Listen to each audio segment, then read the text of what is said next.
প্রত্যেকটা রাত কিতাবে আছে। পৃথিবীবাসীকে ডাক দিয়ে বলে, জগৎবাসী আমারে কাজে লাগাও, আমি আর আসব। প্রতিটা দিন সকালবেলা দুনিয়াবাসীকে বলে, জগৎবাসী, হে পৃথিবীবাসী, আমারে কাজে লাগাও, আমি আর আসব, আমি আর আসব।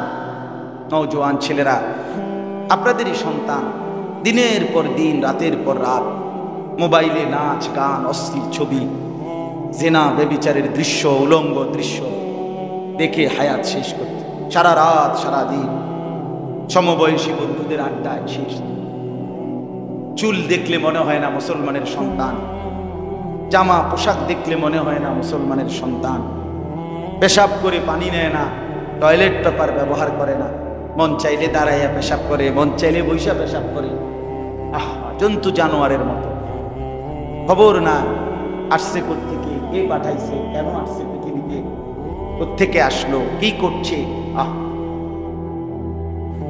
হায় আল্লাহ, এ কেমন জীবন বাপ, এ কেমন সন্তান, এটা কেমন পরিবার, এটা কেমন সংসার। খোদার 365 দিন, এক বছরে কোনো দিন ফজরের নামাজ আপনার 16 বছরের ছেলেটা আপনার ঘরে ঘুমাইয়া কোনো দিন ফজরের নামাজ পড়ে না। এত বড় জানোয়ার আপনার ঘরে কেমনে ঘুমায়?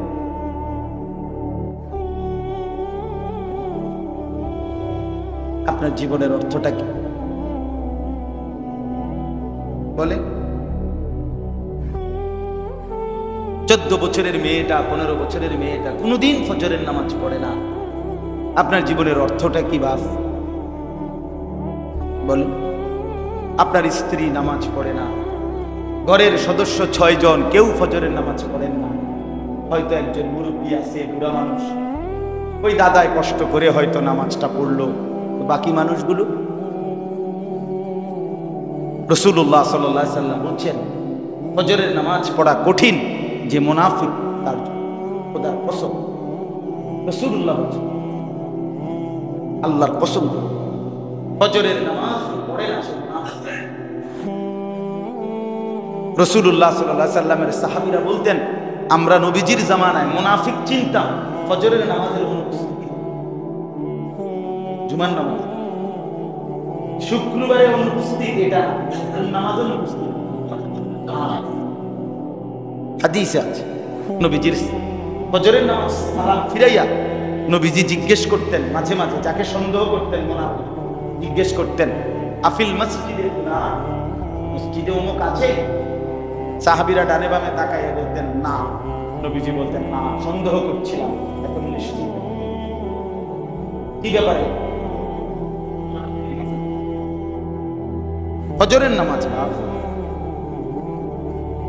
ফজরের নামাজ। কোরআনুল কারীমের মধ্যে আছে, আল্লাহ তাআলা অতীতের অসংখ্য নাফরমান জাতি, বিভিন্ন নবীর আমলে যারা নাফরমানি করছিল, ওনাদের কওম, যাদেরকে আল্লাহ ধ্বংস করে দিয়েছে। আপনারা এটা জানেন না যে বহু নবীর কওমকে আল্লাহ কি করে দিছে? এই যত জাতিকে আল্লাহ ধ্বংস করছে, এর অধিকাংশই ফজরের। আমি একটা একটা করে ধরে দেখাই। ফজরের, ফজরের নামাজের সময় নাফরমানকে আল্লাহ ধ্বংস করে দেয়। ফজরের নামাজে ইমানদারের বিজয়। এজন্য ফজরের নামাজ মুমিনের নামাজ। রাসূলুল্লাহ সাল্লাল্লাহু আলাইহি ওয়াসাল্লাম বলে, যে ফজরের নামাজ পড়লো ফাহুয়া ফি জিম্মাতিল্লাহ, সে আল্লাহর জিম্মায় চলে গেল, আল্লাহ তাকে নিজের করে নিলেন। নবী সাল্লাল্লাহু আলাইহি ওয়াসাল্লাম বলেন, ফজরের নামাজ যে পড়ে না, আসবাহা খবিসান, নবীজি বলছেন এটা ভোরবেলায় একটা খবিস ঘুম থেকে উঠল। খবিস বেটা, তুই খবিস, খবিস বেটা, খবিস। রাসূলুল্লাহ যে ফজরের নামাজ পড়ে না, এটা খবিস। আর খবিস থাকে কোথায়? নবীজি বলছে খবিস থাকে বাথরুম পায়। এই জন্য নবীজি পেশাব পায়খানায় ঢুকবার আগে খবিস থেকে চাইতেন কিনা, আল্লাহুম্মা ইন্নী আউযু বিকা মিনাল খুবুসি ওয়াল খাবাইস, আল্লাহ আমি খবিস থেকে কি চাই? তার মানে খবিস থাকে কোথায়? পায়খানা। তুমি খবিস বেটা। ফজরের নামাজ যে পড়ে না সে খবিস, কাসলান। নবীজি বলছে অলস, অপদার্থ, অকর্মণ্য, ফালতু লোক, ফালতু মানুষ। রাসূলুল্লাহ সাল্লাল্লাহু আলাইহি সাল্লাম বলেন, আমি রাগ করার কোনো সুরত নাই। রাগ করলে মদিনা শরীফ গিয়া ওনারে বলে আসে, অসুবিধা কি? বিষয় লাগবে আমি বিষয় করে দিই, নাহলে যা। যিনি বলছেন ওনার আমি রাগ করবো, বুঝেন না আমার কথা? এগুলো বলছে কে? রাসূলুল্লাহ সাল্লাল্লাহু আলাইহি ওয়াসাল্লাম। তো রাগ করলে উনারে না কইবেন, আপনি গিয়া মদিনা শরীফ রওজা শরীফের সামনে গিয়া বলবেন যে আপনি এই কথাটি কেমনে বললেন, আমারে কি করবেন? রাসূলুল্লাহ সাল্লাল্লাহু আলাইহি ওয়াসাল্লাম বলেন, ফজরের নামাজ যে পড়ে না, যাকা রাজুলুন বালা শাইতানু ফি উযুনাইহি। নওজোয়ান শোনো মিয়া, রাসূল বলছে যে ফজরের নামাজ পড়ে না, শয়তান তার দুই কানে মুদ্দা দিছে। বালা শাইতানু ফি উযুনাইহি, তার দুই কানে শয়তান পেশাব করেছে। খোদার কসম এটা নবীজি বলছে। কি বাবা, জিন্দেগির সংসার আল্লাহর রহমতে আপনার দোয়ায় তারা তিনজন বিদেশ গপ মারে, বইয়া বইয়া পান খায়, বন খায়, বিড়ি খায়, চা খায়, মুড়ি খায়। বাহ বাহ, ঠিক কোন একটা টুলে চা দোয়ানে বইয়া কি গপ। বাহ, টুলটাও তো বালা নামি, একটা বালা টুলে বইতেন তত বালা আছে, একটা সোফা লইয়া বইতেন তত একটা মন্ডারে বুঝাইতেন, একটা সিকোন একটা টুলের মধ্যে বইয়া আবার ফুডাঙ্গিরি মারে। তারা তিনজন বিদেশ, তারা আল্লাহর রহমতে আমরা দোয়াই ভালোই আছি। কিতাবালা বাদগতটি খায় আর কি, এই বাজার সদাই কাঙ্গাস তেলাপিয়া মুরগা হাঁস গোস্ত মস্ত খায়। এইটাই জীবন, এই জীবন। আস্তাগফিরুল্লাহ, আস্তাগফিরুল্লাহ। আখিরাত কোথায় বাপ? সন্তানের নামাজ কোথায় বলেন? রাসূলুল্লাহ সাল্লাল্লাহু আলাইহি ওয়াসাল্লাম ইন্তেকালের সময় ৬৩ বছরের জিন্দেগি যখন শেষ করেছেন, ২৩ বছর যখন ইসলাম প্রচার শেষ করলেন, কসম আল্লাহর বাপ, নবীজি যেদিন পৃথিবী থেকে বিদায় নেয়, মালাকুল মউত আজরাইল সামনে, জিব্রাইল সামনে, আম্মাজান আয়েশা নবীর বিবি, ওনার বুকে মাথা রাখা অবস্থায় নবীজির জান কবজ করবে। এই সময় আল্লাহ রসুল আয়েশা রাদিয়াল্লাহু তাআলা আনহাকে বলছেন, আয়েশা, দুইজন ফেরেশতা সামনে, তাদেরকে সাক্ষী রেখে আমি চলে যাচ্ছি। আয়েশা, যাওয়ার সময় শেষবারের মতো আমার উম্মতের জন্য তোমার কাছে বলে যাচ্ছি, আসসালাত আসসালাত আসসালাত। উম্মত আমার যেন নামাজ ঠিক মতো পড়ে, নামাজ ঠিক মতো পড়ে।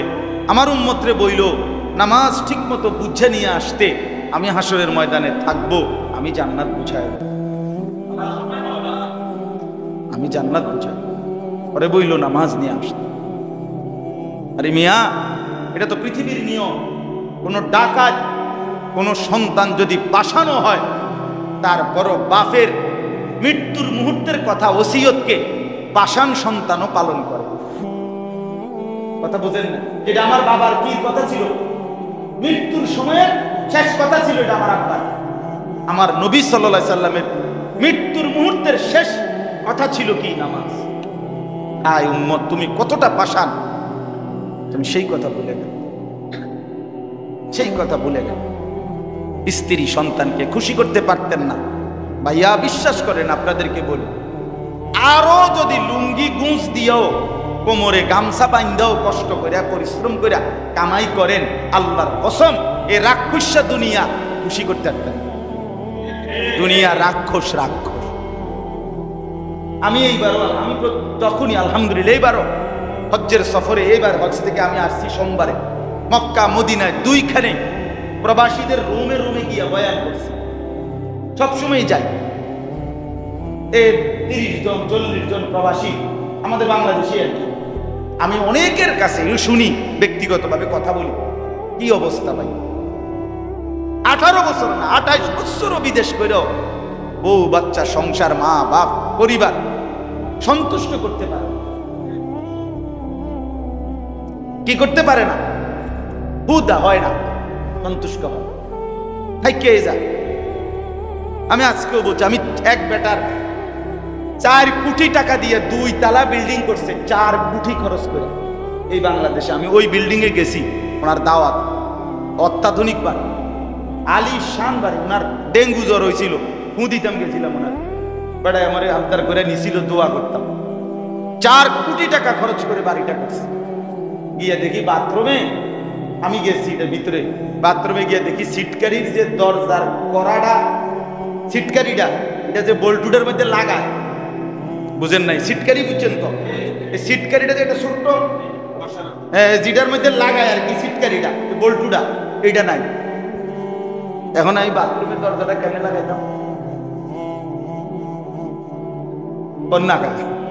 পরে বালতি ছিল, এটার ভিতরে একটা বালতির মধ্যে অর্ধেক পানি নিয়ে এটারে দরজার মধ্যে ঠেলা দিয়ে তৈরি করছি। পরে বাইরে হইয়া কইলাম, ভাই 4 কোটি টাকার বাড়ি তো বলবি নাই, এর নাম দুনিয়া। মানে দুনিয়া থেকেই যায়। দুনিয়া কি হয়ে যায়? দুনিয়া পূরণ হয় না বাপ, দুনিয়া রাক্ষস। এই পরিবারে, এই সন্তান পরিবার বসত রাক্ষস, তারা জীবনও তৃপ্ত। আপনি মরার পরেও আপনার পরিবার উপার্জন বন্ধ করে দিবে? কথা বলেন না কেন? কামাই রোজগারি করা ওরা ছেড়ে দিবে না। তাইলে প্রয়োজন তো থেকেই গেল। আপনি কি শেষ করলেন? তাই যদি এমন হইতো আমি গুছাইয়া দিয়ে গেছি, কমপক্ষে আমার জিফু তার পরবর্তী 200 বছর আর কি করতে হবে না, তাইলে না মনটারে বুঝাই না। কই একদিনও তো উপার্জন থামে না। আল্লাহ আমাদেরকে বুঝ দান করেন।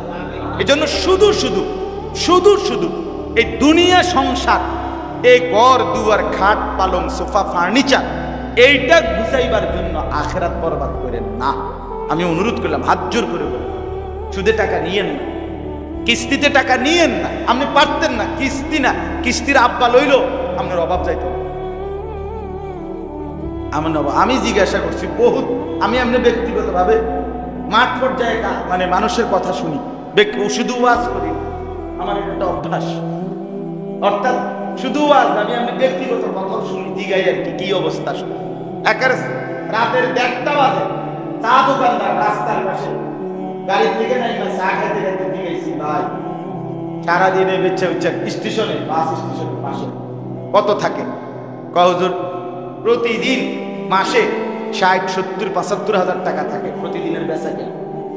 তাই বলছি, ভাই কিস্তি করো। হুজুর এডি কইয়া শরম দিয়েন না।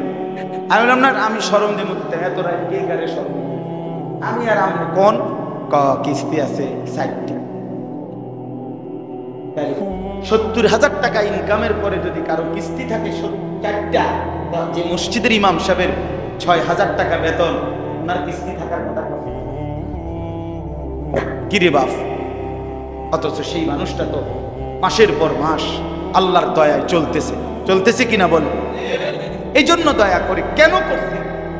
সংসারের প্রয়োজন মিটানোর জন্য। পারতেন না? আমার কথাটা আপনি বুঝছেন কিনা বলেন? মানে আমি বুঝাইতে চাইতেছি যে আপনি যদি এমন হইতো আর 2 লাখ টাকা নিলে আমার সংসারের চাহিদা কি হয়ে গেল, এটা হবে নি আগে, এটা তো তাইলে এই রাক্ষস সামনে খুশি করবেন কেন? এই রাক্ষসকে তো আপনি তৃপ্ত করতে পারতেন না।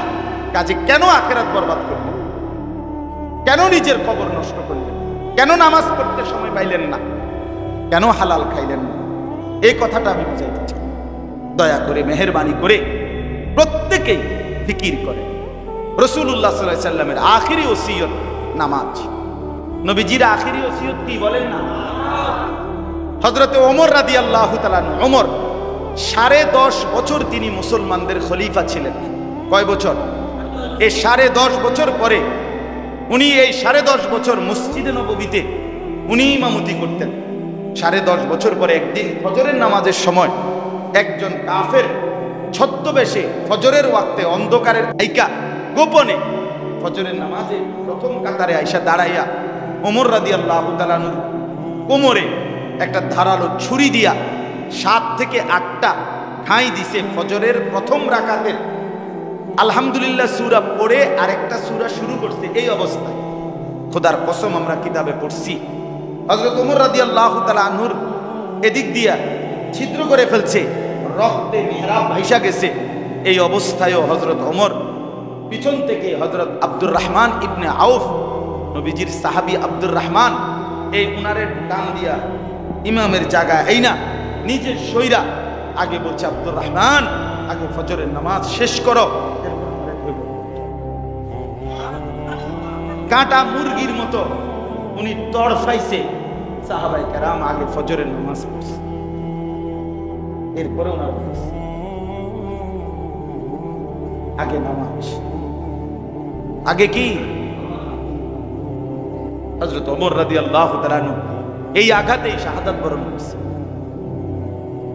শাহাদাত ইন্তেকালের পূর্বে ওনার ছেলে আব্দুল্লাহ ইবনে ওমর, ওমরের ছেলে, উনি তারে ডাক দিছে, ওমর ওমরের মতো সাহাবী, ডাক দিয়া বলছে ইয়া বুনাইয়া, হে আমার প্রিয় ছেলে, আমার এই খাটিয়া চৌকিটার থেকে দা খাদ্দি আলাল আরদ, আমার চৌকিটার থেকে নামাইয়া মাটির মধ্যে রাখো, আর আমার এই গালটা মাটির মধ্যে ঘষো, যেন আল্লাহ তাআলা আমার এই অবস্থা দেখা আমার একটু মেহেরবানি করে যেন মাফ করে। আসা রব্বি আন ইয়ারহামানি, হতে পারে মাটিতে এই গড়াগড়ি দেখে আমার আল্লাহ আমারে মাফ করে দিবে। ওমরের মতো মানুষ বলছে, হ্যাঁ বাপ। এজন্য কেন নামাজ পড়বেন? কেন? রাসূলুল্লাহ সাল্লাল্লাহু আলাইহি সাল্লামের একজন সাহাবী হযরতে খুবাইব ইবনে আদি, ওনাকে মক্কার কুরাইশরা যুদ্ধে বন্দী করছে। বন্দী করার পরে মক্কার কুরাইশরা সিদ্ধান্ত নিছে ওনাকে ফাঁসিতে ঝুলাবে। এই ফাঁসিতে ঝুলানোর জন্য খেজুরের গাছে বান দিছে ওনারে। বান দিয়া মক্কার ছেলেরা বর্ষা দিয়া ওনারে সারা শরীর চালনির মতো ছিদ্র ছিদ্র করে ঘাই করে ফেলছে। সারা শরীর থেকে রপ টপ টপ টপ টপ করে রক্ত পড়ছে। উনি এরকম ঘাড় ফেলাইয়া রাখছে তানঈম নামক জায়গায়। তানঈম মানে এখানে কেউ হজে গেছিলেন? কেউ হজ উমরায় যান নাই কেউ আপনারা এখানে?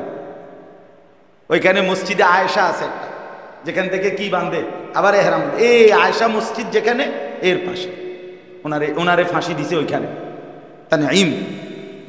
তো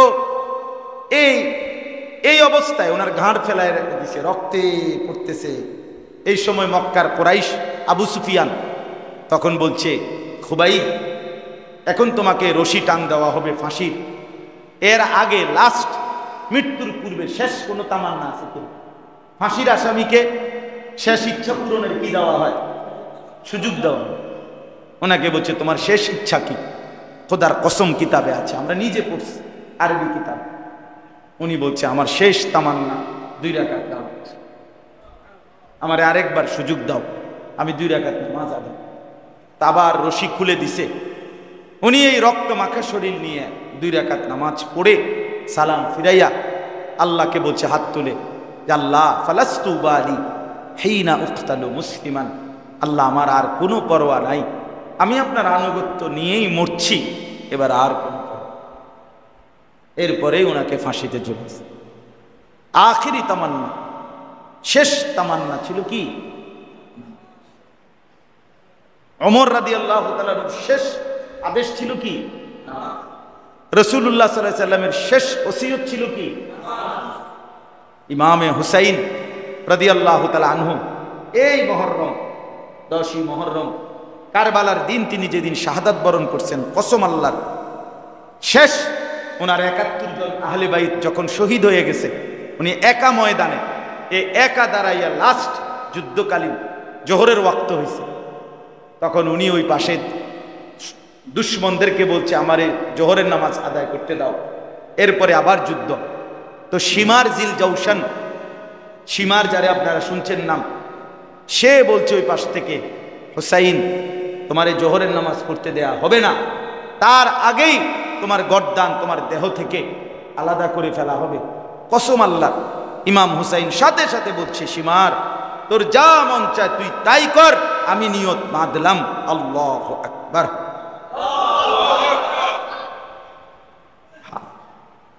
রক্ত মাখা ময়দানে ইমামে হুসাইন আগে নামাজ আদায়। এই জন্য কারবালার স্মরণে আমনে খাবেন খিচুড়ি, কথা বুঝেন? কিছু না। মুহররমের এই পবিত্র মাসে অবশ্যই রাসূলুল্লাহ সাল্লাল্লাহু আলাইহি সাল্লামের আমল ছিল রোজা। কি রাখা? এই জন্য এই মঙ্গলবার, বুধবার, মুহররমের এই দুটা রোজা সবাই রাখার চেষ্টা করবে। মা বোনদেরকে বলবে, নবী সাল্লাল্লাহু আলাইহি সাল্লাম বলেন, আশুরার রোজা, সিয়ামু ইয়াউমি আশুরা আহতাসিবু আলাল্লাহ আন ইউকাফফিরা আস-সানাতাল্লাতী ক্বাবলা। নবীজি বলেন, আমি আশা করি মুহররমের এই 10 তারিখের রোজা পিছনের 1 বছরের গুনাহ মাফ করবে। 1 বছরের গুনাহ। এই জন্য এই মঙ্গল বুধবার হলো 9 মুহররম, 10ই মুহররম রোজা রাখার ফিকির করবে। কালকে সোমবার, তারপর কালকে রাত্রে দিবাগত রাতে সেহরি খাবেন, মঙ্গলবার রোজা রাখবেন, মঙ্গলবারে আবার সেহরি খাবেন, বুধবারে কি রাখবেন? মা বোনদেরকে বলবেন। আল্লাহ আমাদেরকে তৌফিক দান করেন, আল্লাহ তাআলা কবুল করেন। যুবক ভাই অনেক বসছেন, মাশাআল্লাহ মাশাআল্লাহ। আমার নওজোয়ান বন্ধুরা সবাই মিলে নিয়ত করো ভাইয়া, কেন নামাজ পড়বা না ভাইয়া? এই জিন্দিগি নষ্ট করে দেওয়ার কোনো অর্থ নেই। আজকে সমাজের অবস্থা হলো, বাপ ছেলেরা বলি আমি, কেউ কারো দিকে নজর নাই, কারো সবাই আলাদা আলাদা হয়ে গেছে। বাপ মা আত্মীয় স্বজন কারো হাতে সময়, কারো হাতে সময়, সবাই সবার মতো। মাঝ বয়সী মুরব্বী তারা তাগো সমবয়সীর লগে সাদওয়ানে আড্ডা দেয়, মহিলারা মহিলাদের সমবয়সীগুলোর লগে টেলিভিশন কিংবা সাজগোজ কিংবা মার্কেটে করে, আর ছেলেরা ছেলেদের বয়সীগুলোর লগে করে, মেয়েরা মেয়েদের বয়সীগুলোর লগে। খালাস, সবাই আলাদা আলাদা, সবাই আলাদা, সবাই আলাদা, কেউ কারো প্রতি নজর দেওয়ার সময় নাই। কিন্তু এরপরও নিজেকে নষ্ট করার সুযোগ নাই। হাসরের ময়দানে এ কথা বললে হবে না যে আমার আব্বা মা আমার দিকে খেয়াল করে নাই। আমি বললাম কেমন? প্রমাণ কি? প্রমাণ কোরআন থেকে বলছি। 1 নম্বরে হযরতে আসিয়া, উনি প্রমাণ করছে আমার স্বামী ছিল সবচেয়ে বড় কাফের ফেরাউন, আমি তারপরও ঈমান ছাড়ি নাই। আচ্ছা, হযরত নূহ আলাইহিস সালাম, উনি প্রমাণ করছেন ওনার স্ত্রী ছিল শেষ দিন পর্যন্ত কাফের, কিন্তু আমি স্বামী স্ত্রীর কারণে ঈমান ছাড়ি নাই। হযরতে ইব্রাহিম আলাইহিস সালাম ছিলেন ছেলে, উনি প্রমাণ করছেন আমি, আমার আব্বা মা ছিল শ্রেষ্ঠ কাফের, সাংঘাতিক কাফের, মূর্তি পূজক, মূর্তির ব্যবসায়ী, মূর্তি বেচিন্নাওয়ালা, কিন্তু আমি সন্তান, এরপরও মূর্তি পূজক মা বাবার ঘরে থাইকাও ঈমান ছাড়ি নাই। কথা বুঝছেন কিনা বলেন? রাসূলুল্লাহ সাল্লাল্লাহু আলাইহি ওয়াসাল্লাম তিনি প্রমাণ করছেন আমার চাচা, আমার খানদানের অধিকাংশ কাফের মুশরিক হওয়ার পরেও আমি 1 সেকেন্ডের জন্য আল্লাহকে ছাড়ি নাই। আপনি কি বলবেন? এই জন্য ছেলেদেরকে বললাম, ভাইয়া নিজের ফিকির রাখো, কমপক্ষে নিজের ভালো বুঝো, নিজের ভালো বুঝো, নিজের ভালো, নিজের ভালো, নিজের ভালো, নিজেরে নষ্ট করে দিও না। শুধু নারী, ছবি, অশ্লীল দৃশ্য, এক নারীর জন্য আমরা পৃথিবীতে আসি নাই যে 24 ঘন্টা মোবাইলে শুধু অশ্লীল ছবি, নাচ গান, নর্তকী, বেড়ি লইয়া পড়ে থাকতে হইব না। বেড়ি শুধু জীবন না। পৃথিবীতে আসার অর্থ শুধু লজ্জাস্থানের এই একটু চাহিদা পূরণের জন্য আমি পৃথিবীতে আসি নাই, শুধু এই একটা কামের জন্য আমি আসি নাই পৃথিবী। আমি খোলামেলা বললাম। এই জন্য দয়া করে ছেলেরা নষ্ট হইও না বাপ। সমবয়সী বন্ধু নষ্ট করে দেয় বেশি, গড়ে দেয় কম। সমবয়সী এক হমাইন না পোলা পায়, নষ্ট করে বেশি, গড়ে দেয় কম। আগায়া দেয় না, পিছায়া দেয়। নেক কাজের উৎসাহিত করে না, গুনার কাজে উৎসাহিত করে। তোমার মোবাইলে এমবি নাই, হেতে হেতের মোবাইল দিয়ে তোমার বেড়ি দেখাইব, বুঝো না? হ্যাঁ, তোমার তো টাকা নাই, ওইতে নিব, ওইতে নিব। তুমি চেনো না জুয়ার আড্ডা, হে দেখাই দিব। তুমি চেনো না নারীর আড্ডা, ওই সাথের দুষ্ট শয়তান ইবলিস বন্ধু, ওইটা দেখাই দিব। এই জন্য দয়া করে আজকে আপনারা যারা আসছেন মুরব্বী, আপনাদেরকেও বললাম, আপনারা দয়া করে নিজের স্ত্রী সন্তানের জন্য হারাম রোজগার করে গুনার পরিবেশ তৈরি করে দিয়ে আখেরাত নিরাপদ পাবেন না। ঘরে টেলিভিশন, নাটক, সিনেমা, নাচ গান, সবার হাতে হাতে বড় মোবাইল, যার যে সারা দিন রাত মোবাইল টিপতেছে, আর কেউ নামাজ পড়ে না। এই অবস্থায় সুদের টাকা, কিস্তির টাকা দিয়া রেডি করে ঘর দুয়ার করে, আল্লাহর কসম আমনে খবরে গেলে মনে রাখেন বাপ, কষ্ট পাইবেন, কষ্ট পাইবেন। পরে মনে করেন আপনি 2টা গরু জবাই করে দিয়া গ্যারাম খাবাইলে আপনার গরু কান্দে করে বেস্তে দিয়ে দিব। জি না, এত রঙে দোয়ান বাহিকা না, এত রং না বিষয়। আল্লাহ আমাদেরকে বুঝ দান করেন, আল্লাহ আমাদেরকে ফিকির দান করেন, আল্লাহ আমাদেরকে তৌফিক দান করেন। গুনাহ থেকে ফিরেন, হারাম থেকে ফিরেন। ঘরে কথা বলেন, স্ত্রী সন্তানকে নিয়ে বসেন, পয়সা বলেন, বিবিরে বলেন, ছেলেকে বলেন, মেয়েকে বলেন যে চলো নামাজ পড়ি, আল্লাহকে রাজি করি, চলো গুনাহ ছেড়ে দেই। দেখবেন 1 বার 2 বার 10 বার বললে কিছুটা হলেও পরিবর্তন হবে। মুমিন হতাশ হয় না। মুমিন কি হয় না? আপনি যদি বলেন যে না সম্ভব না, আর হবে না, তাহলে কুফরি। আল্লাহ আমাদেরকে বুঝ দান করেন। মুমিনের জন্য হতাশা কুফরি। হতাশ হওয়া যাবে না, চেষ্টা করতে হবে। কেউ যদি চেষ্টা করতে থাকে মৃত্যু পর্যন্ত অন্তর দিয়া আন্তরিকতার সাথে, আল্লাহ চাইলে মাফ করে দিন। কিন্তু কোনো পাত্তাই দিলাম না, খামখেয়ালি করলাম, তাহলে হবে। আল্লাহ আমাদেরকে তৌফিক দেন, কবুল করেন, আমিন। হুদ আলাইহিস সালাম বারবার বলতেন, হে আমার জাতি বিশ্বাস করো, নাফরমানি করছো, অচিরেই আল্লাহর আযাব আসবে, আল্লাহ শাস্তি দেবে। তখন তারা তাফসীরের মধ্যে আছে, অহংকার করে বলতো আইয়ুনা আশাদ্দু মিন্না কুওয়া। এই মিয়া, হুদ নবীকে বলতো আমাদের চাইতে শক্তিধর কে আছে, আমাদের উপরে আক্রমণ করবে কেডা, নামটা একদম হুতায় লাগবে, কেডা আমাদের চাইতে বেশি ক্ষমতা দাও। আল্লাহ তাআলা বলছে, আচ্ছা তোমরা টের করতে পারছো না যে তোমাদের চাইতে ক্ষমতাধর কেউ আছে কিনা, এইটাই তোমরা আন্দাজ করতে পারো না।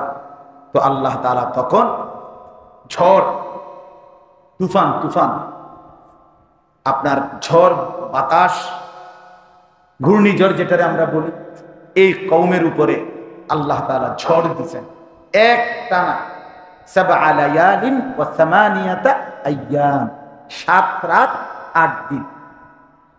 এই 7 রাত 8 দিন একটানা এই কওমের উপরে একটানা ঝড়, ঘূর্ণিঝড় বাতাস, ঘূর্ণিঝড় যেভাবে হয় এভাবে হয়েছে টানা 1 সপ্তাহ।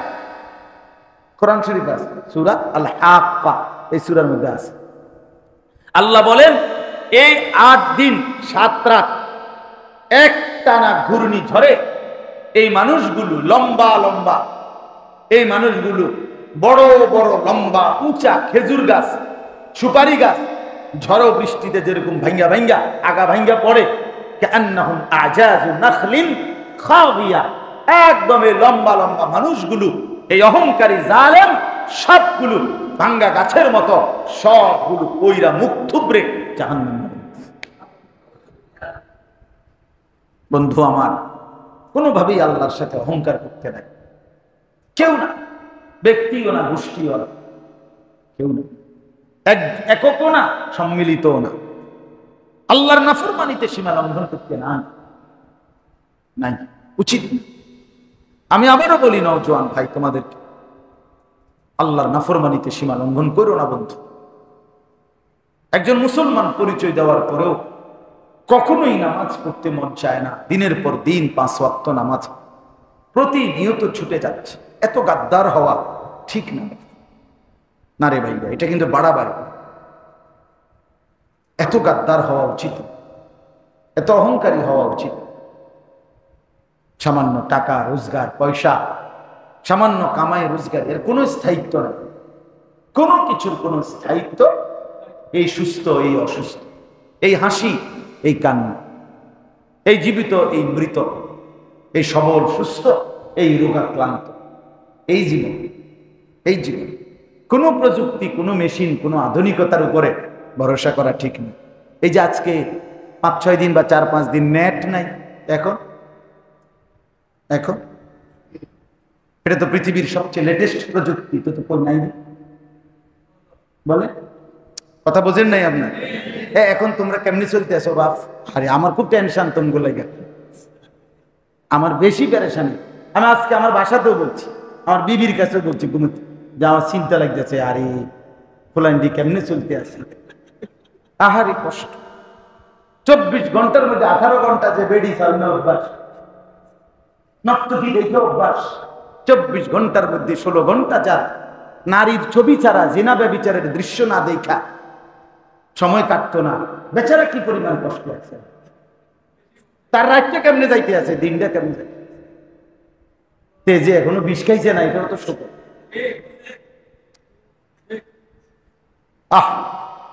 আর যদি সপ্তাহখানিক এরকম থাকে, আশা করা যায় লাখ লাখ বড় মোবাইল দিয়ে মানুষে কটকুটি খাবে। কটকুটি বুঝছেন না, ওই বাঙালি দোকানদারের কাছে যে কটকুটি হাওয়াই মিঠাই খাও। হ্যাঁ, এজন্য কোনো কিছুর উপরে দুনিয়ার এই বিষয়গুলোর উপরে ভরসা করতে নাই বাপ, কোনোটারই স্থায়িত্ব নেই। পৃথিবী অনেক আগায় গেছে, তো এখন আজ 5 দিন যে আবার প্রথম থেকে আমরা ছোটবেলায় কইতাম আর কি, ছোটবেলায় আমরা যে সময় প্রাইমারিতে, তো আমাদের দেশ, আমার বাড়িতে হলো লাকসাম, ওইটা যে প্রথম থেকে আবার হয়েছে না, বিভিন্ন খেলার মধ্যে কইতো এটা যে হয়েছে না আবার ফয়লের থেকে, প্রথম থেকে। তো এখন তো শেষ। হ্যাঁ, এজন্য বললাম আমার এই ছোট্ট, আমার বয়স 43 চলে, তাহলে আমার যদি 10 বছরের পর থেকে পুরো বুঝ হয়, তাহলে আমার এই 10 বাদ দিয়ে হলো 33। এর মধ্যে আমি ডাক পিয়নের চিঠি আমি দেখছি, টেলিগ্রাফ আমি দেখছি, এরপরে আপনার ওই আগের অ্যানালগ যে টেলিফোন, ফোন এমনি এমনি অক্ষর ঘুরে ঘুরে রিং করতো, এটা দেখছি। এরপরে আপনার মোবাইলের আধুনিক মোবাইল হ্যান্ডসেট, বড় বড় 10 টাকা মিনিট দোকানে গিয়ে নাম্বার দিতাম, ওই বেড়ায় কল করায় দিত, কথা বলতো, এমনি ছিল না আগে, ওইটা দেখতো। এইটা আধুনিক হইতে হইতে এখনকার এই প্রযুক্তি। তাহলে আমার 33 বছরের ভিতরে আমি কত, ফিতাওয়ালা ক্যাসেট এটা দেখছি, ওই চ্যাপটা চ্যাপটা যে সিডি ডিস্ক যে পাতলা, এগুলো দেখছি। এগুলো এখন যদি কোনো কবিরাজে বলে যে একটা ফিতাওয়ালা ক্যাসেটের ফিতা লাগবে আমার কবিরাজের তাবিজের মধ্যে দহনের লাগা, এটা খুঁজে পাইতে তো কষ্ট হবে। কথার কথা, তাহলে বুঝাইতে চাই না কোথায় আমার 33 বছরের ভিতরে আমি কত কিছু বদলে গেল। তোমরা বন্ধু আগামী 33 বছর যদি তোমরা বাইচা থাকো, এই যুবক তুমি যেই তামসা করতেছ, 24 ঘন্টা জিন্দিগি নারী ছবি আর বন্ধুদের আড্ডা, না দুনিয়ার কোন কর্ম। আরে বেটা, এই লম্বা হায়াত যদি মাটি কাটতা তো এতদিনে বহু মাটি কাটতা, যদি আলু ক্ষেত করতা তো অনেক আলু উঠাইতে পারতা তুমি। না দুনিয়ার কোনো কর্ম করলা, না আখিরাতের কোনো বন্দিগি করলা, আরে না ফরমান তুমি করলাটা কি? তাই অপদার্থ করলাটা কি? এই হায়াতের যৌবনের এই সুন্দর 5 বছর 10 বছর 14 15 16 17 18 19 20 22 বছরগুলো এমনি নষ্ট করে দিল।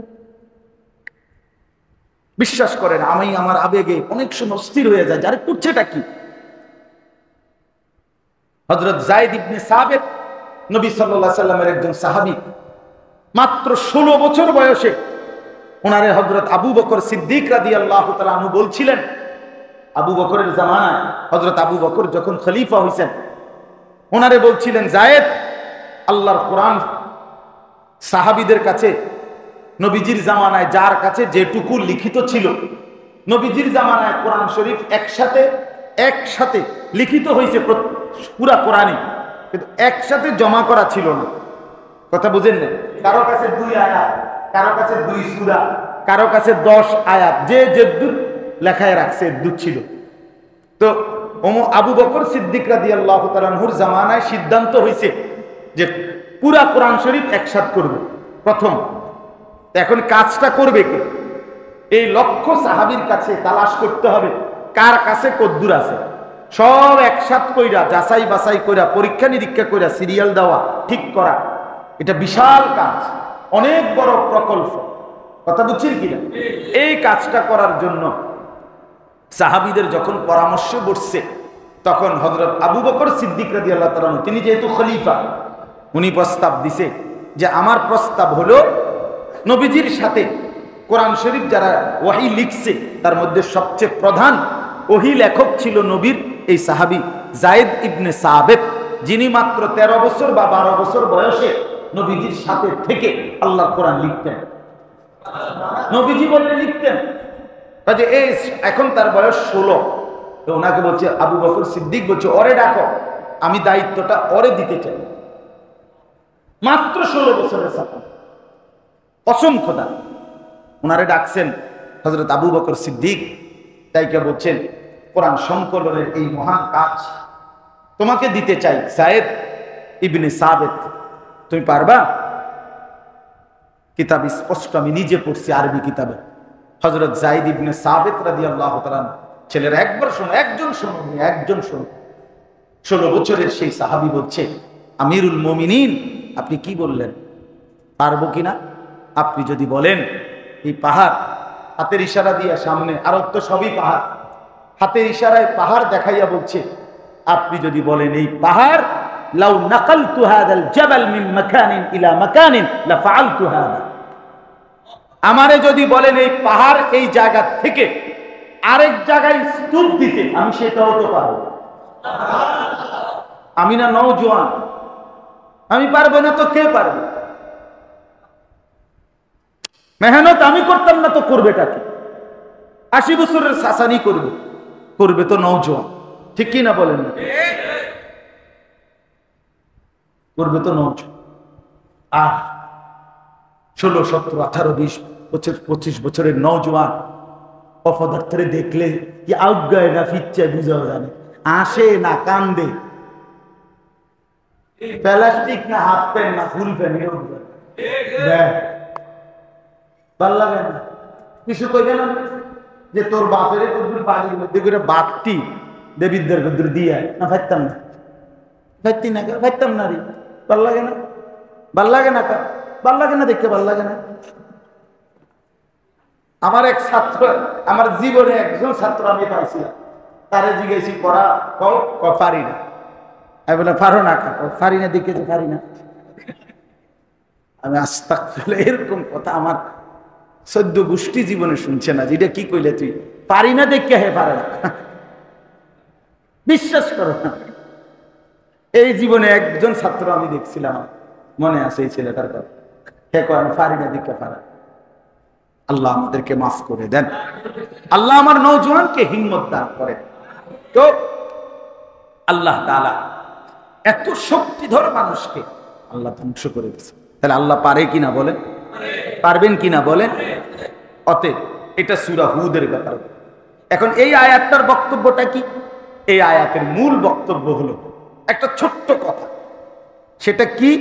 একেবারে ছোট্ট একটা কথা শুধু আল্লাহ বুঝাইতে চাইছে যে মানুষ হিসাবে আমরা এখানে যারা বসছি, আমাদের মুসলমানদের, আমাদের বর্তমানে অধিকাংশ মানুষের জেহান, বুদ্ধি, বিবেক, পরিকল্পনা, ইচ্ছা, আকাঙ্ক্ষা, প্ল্যান, প্রোগ্রাম, আমাদের জীবনের একটা বড় বিষয়। সেটা কি?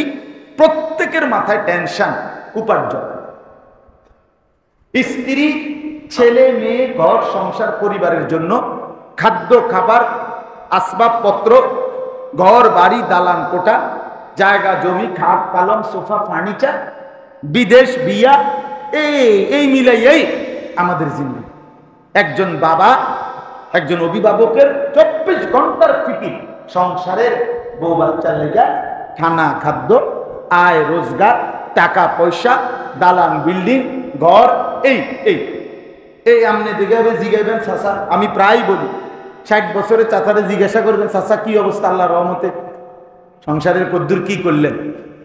বলবে আল্লাহর রহমতে হুজুর আপনার উপর দোয়ায় তারা 3 জন বিদেশ।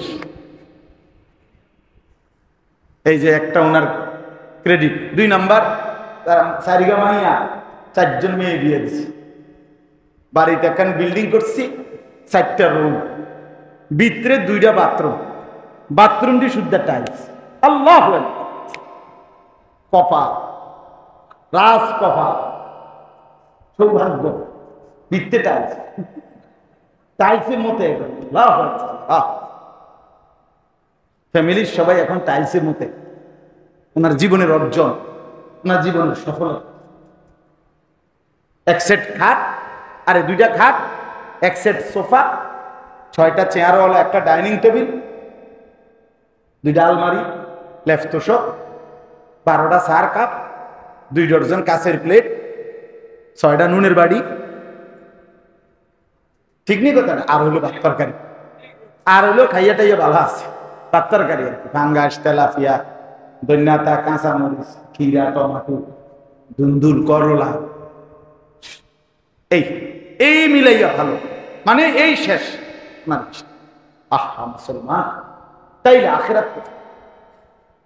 কবর কোথায়? মিজান কোথায়? ফুলসেরাত কোথায়? আমি দেরি করছি না, এটাই কথা। আপনার স্ত্রীর আখিরাত কোথায়? আপনার ছেলেটার আখিরাত কোথায়? আপনার মেয়েটার আখিরাত কোথায়? আপনার নিজের আখিরাত কোথায়? স্ত্রী সন্তানের আখিরাত কে সাজাবে? আপনার নিজের আখিরাত কে সাজাবে? অথচ আল্লাহ তো বলছি, ইয়া আইয়ুহাল্লাযীনা আমানু কু আনফুসাকুম ওয়া আহলিকুম নারা। আল্লাহ বলছে, বান্দা, হে মুমিন, তুমি তোমার নিজের এবং পরিবারের সদস্যদেরকে জাহান্নামের আগুন থেকে বাঁচাও। তাহলে কথা তো ছিল জাহান্নামের আগুন থেকে বাঁচাবার ফিকির করা। আল্লাহ কোরআনে বলছে, ওয়া'মুর আহলাকা বিস-সালাতি ওয়াসতাবির আলাইহা। আল্লাহ বলছে, হে পরিবারের অভিভাবক, তুমি তোমার পরিবারের সদস্যদেরকে নামাজের আদেশ করো এবং নিজেও নামাজের উপরে মজবুত থাকো।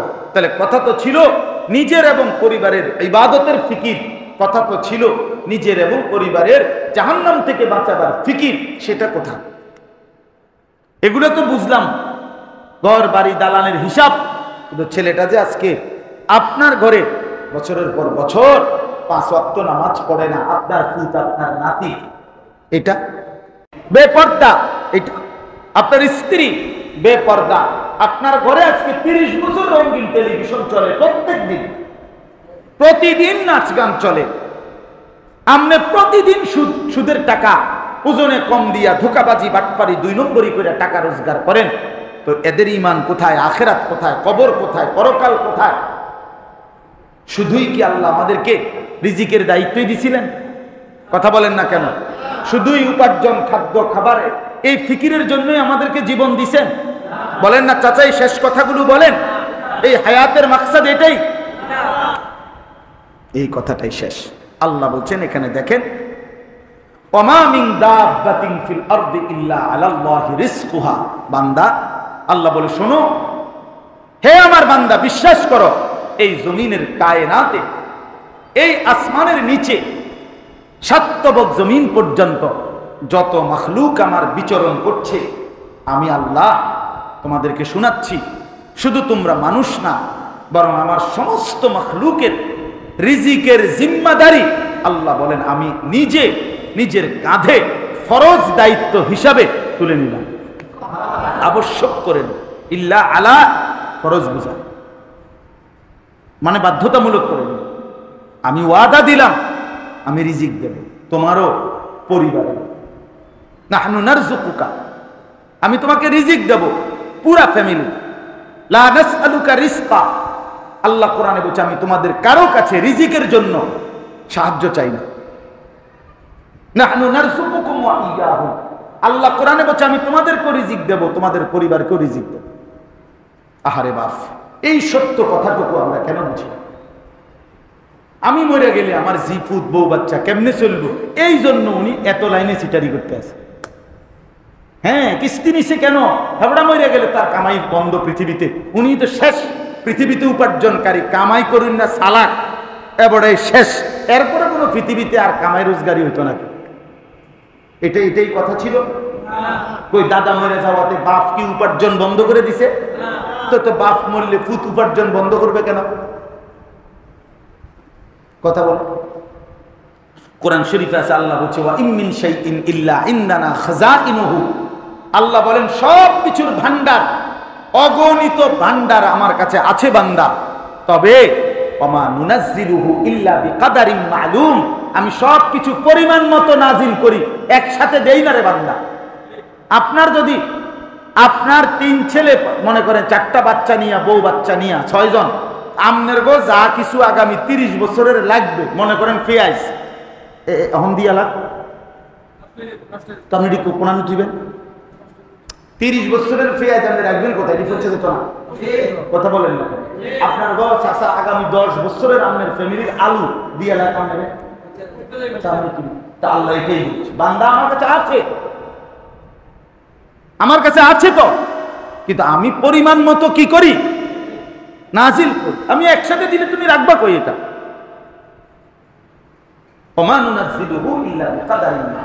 অতএব আপনারা দয়া করে, এরপরে আল্লাহ বলেন বান্দা শোনো, আমার প্রতিটা সৃষ্টি, প্রতিটা মানুষ কখন দুনিয়ার হায়াতে কোথায় কোথায় থাকবে এটাও আমি জানি। শেষ পর্যন্ত কোথায় দাফন হবে এটাও জানি। আল্লাহকে জিজ্ঞেস করেন, আল্লাহ কখন থেকে জানেন? আল্লাহ বলেন কুল্লুম ফি কিতাবিম মুবিন, সব কিছু আমি আসমান জমিন সৃষ্টির কমপক্ষে 50,000 বছর আগে আমার লৌহে মাহফুজে তাকদীরের মধ্যে লিপিবদ্ধ করে রেখেছি। প্রতি লোকমা, প্রতি বিন্দু, প্রতি নিঃশ্বাস। এক পিঁপড়া কতটা নিঃশ্বাস ফেলবে খোদার কসম লেখা আছে, এক মানুষ কতটা নিঃশ্বাস ফেলবে লেখা। এক নদীতে কতটা ঢেউ আসবে, কতবার জোয়ার হবে, কতবার ভাটা হবে, এটা তাকদীর লেখা আছে। তাকদীর কিন্তু শুধু মানুষের না, মা সেওয়াল্লাহ, আল্লাহকে বাদ দিয়ে সমস্ত কিছুর কুল কায়নাতের তাকদীর আল্লাহ লিখেছে। তাকদীর শুধু কি মানুষের? তাকদীর শুধু বাতরকারীর না। হাসি, আপনার মুখে হাসি ফুটবে কয়বার এটা লেখা আছে। আপনার চোখে পানি ঝরবে কয়বার এটা লেখা আছে। আপনার হাত উপরে উঠবে কয়বার এটা লেখা আছে। আপনার হাত নিচে নামবে কয়বার এটাও লেখা আছে। বন্ধু আমার, আল্লাহ বলেন আমি ইঞ্চি ইঞ্চি লিখে রাখছি, এক জাররা, এক বিন্দু হিসাবের ব্যতিক্রম হবে না, হবে না, হবে না। আমি প্রায় বলি, আমার 3 বছরের একটা বাচ্চা মেয়ে আছে। দিনের বেলা, সকালে, দুপুরে অনেক সময় আমি খানা খাইতে বসলে এক প্লেট ভাত আমি বুঝ করে নিছি, তরকারিও নিছি, মনে করছি গুলো আমি খাবো। হঠাৎ করে আমার মেয়ে হয়তো বারান্দায় বাইরে আমার গ্যারেজের মধ্যে বাসা খেলতেছিল, হঠাৎ দৌড়াই আইসা আমার সামনে আসছে, 1 লোকমা ভাত বা একটা রুটি একটু আমি তারে মুখে দিয়ে দিছি, আর সে খাইয়া মুখে নিয়ে দৌড় দিছে, আর আইছে না। মানে বাকি ভাত আমি খাইছি, আর শুধু এই 1 লোকমাই বাচ্চাটা খাইছে আমার। এমন হয় কি না কারো বলে? আল্লাহ যেন আমারে বলছে, আনিস তুমি তো ভাবছিলা এই পুরা ভাতগুলো তোমার জন্য নিছে না, এর মাঝখানে 1 লোকমা তোমার মেয়েটার রিজিক ছিল, বাকিটা তোমার রিজিক ছিল। আমি ঠিক যথাসময়ে ওরটা ওরে বুঝাই দিছি, তোমারটা তোমারে বুঝাই দিছি। তুমি জানতা না, আমি জানি। এই তো পৃথিবী। অতএব দয়া করে আপনাদের কাছে বিনীত অনুরোধ করছি, এই যে কয়জন শুনছেন, হঠাৎ করে আয়োজন, কোনো প্রস্তুতি ছিল না, ওনাদেরও না, আমাদেরও না। আমার আজকে চিটাগাং মাহফিল মূলত ছিল, কিন্তু যেহেতু এই পরিস্থিতির কারণে দূরে যাওয়া হয় নাই, এই জন্য হঠাৎ কালকে রাতের সিদ্ধান্ত। আল্লাহ তাআলার দয়া এইটুকু হয়েছে। আল্লাহ তাআলা আপনাদেরকে উত্তমভাবে কবুল করে নেন। আমার ভাই, নিজের হায়াতের কদর করেন, নিজের জিন্দিগির কদর করেন। প্রত্যেকেই নিজের ভালো, নিজের কল্যাণ, নিজের মঙ্গল লক্ষ্য করেন। আল্লাহ আমাদেরকে তৌফিক দান করেন।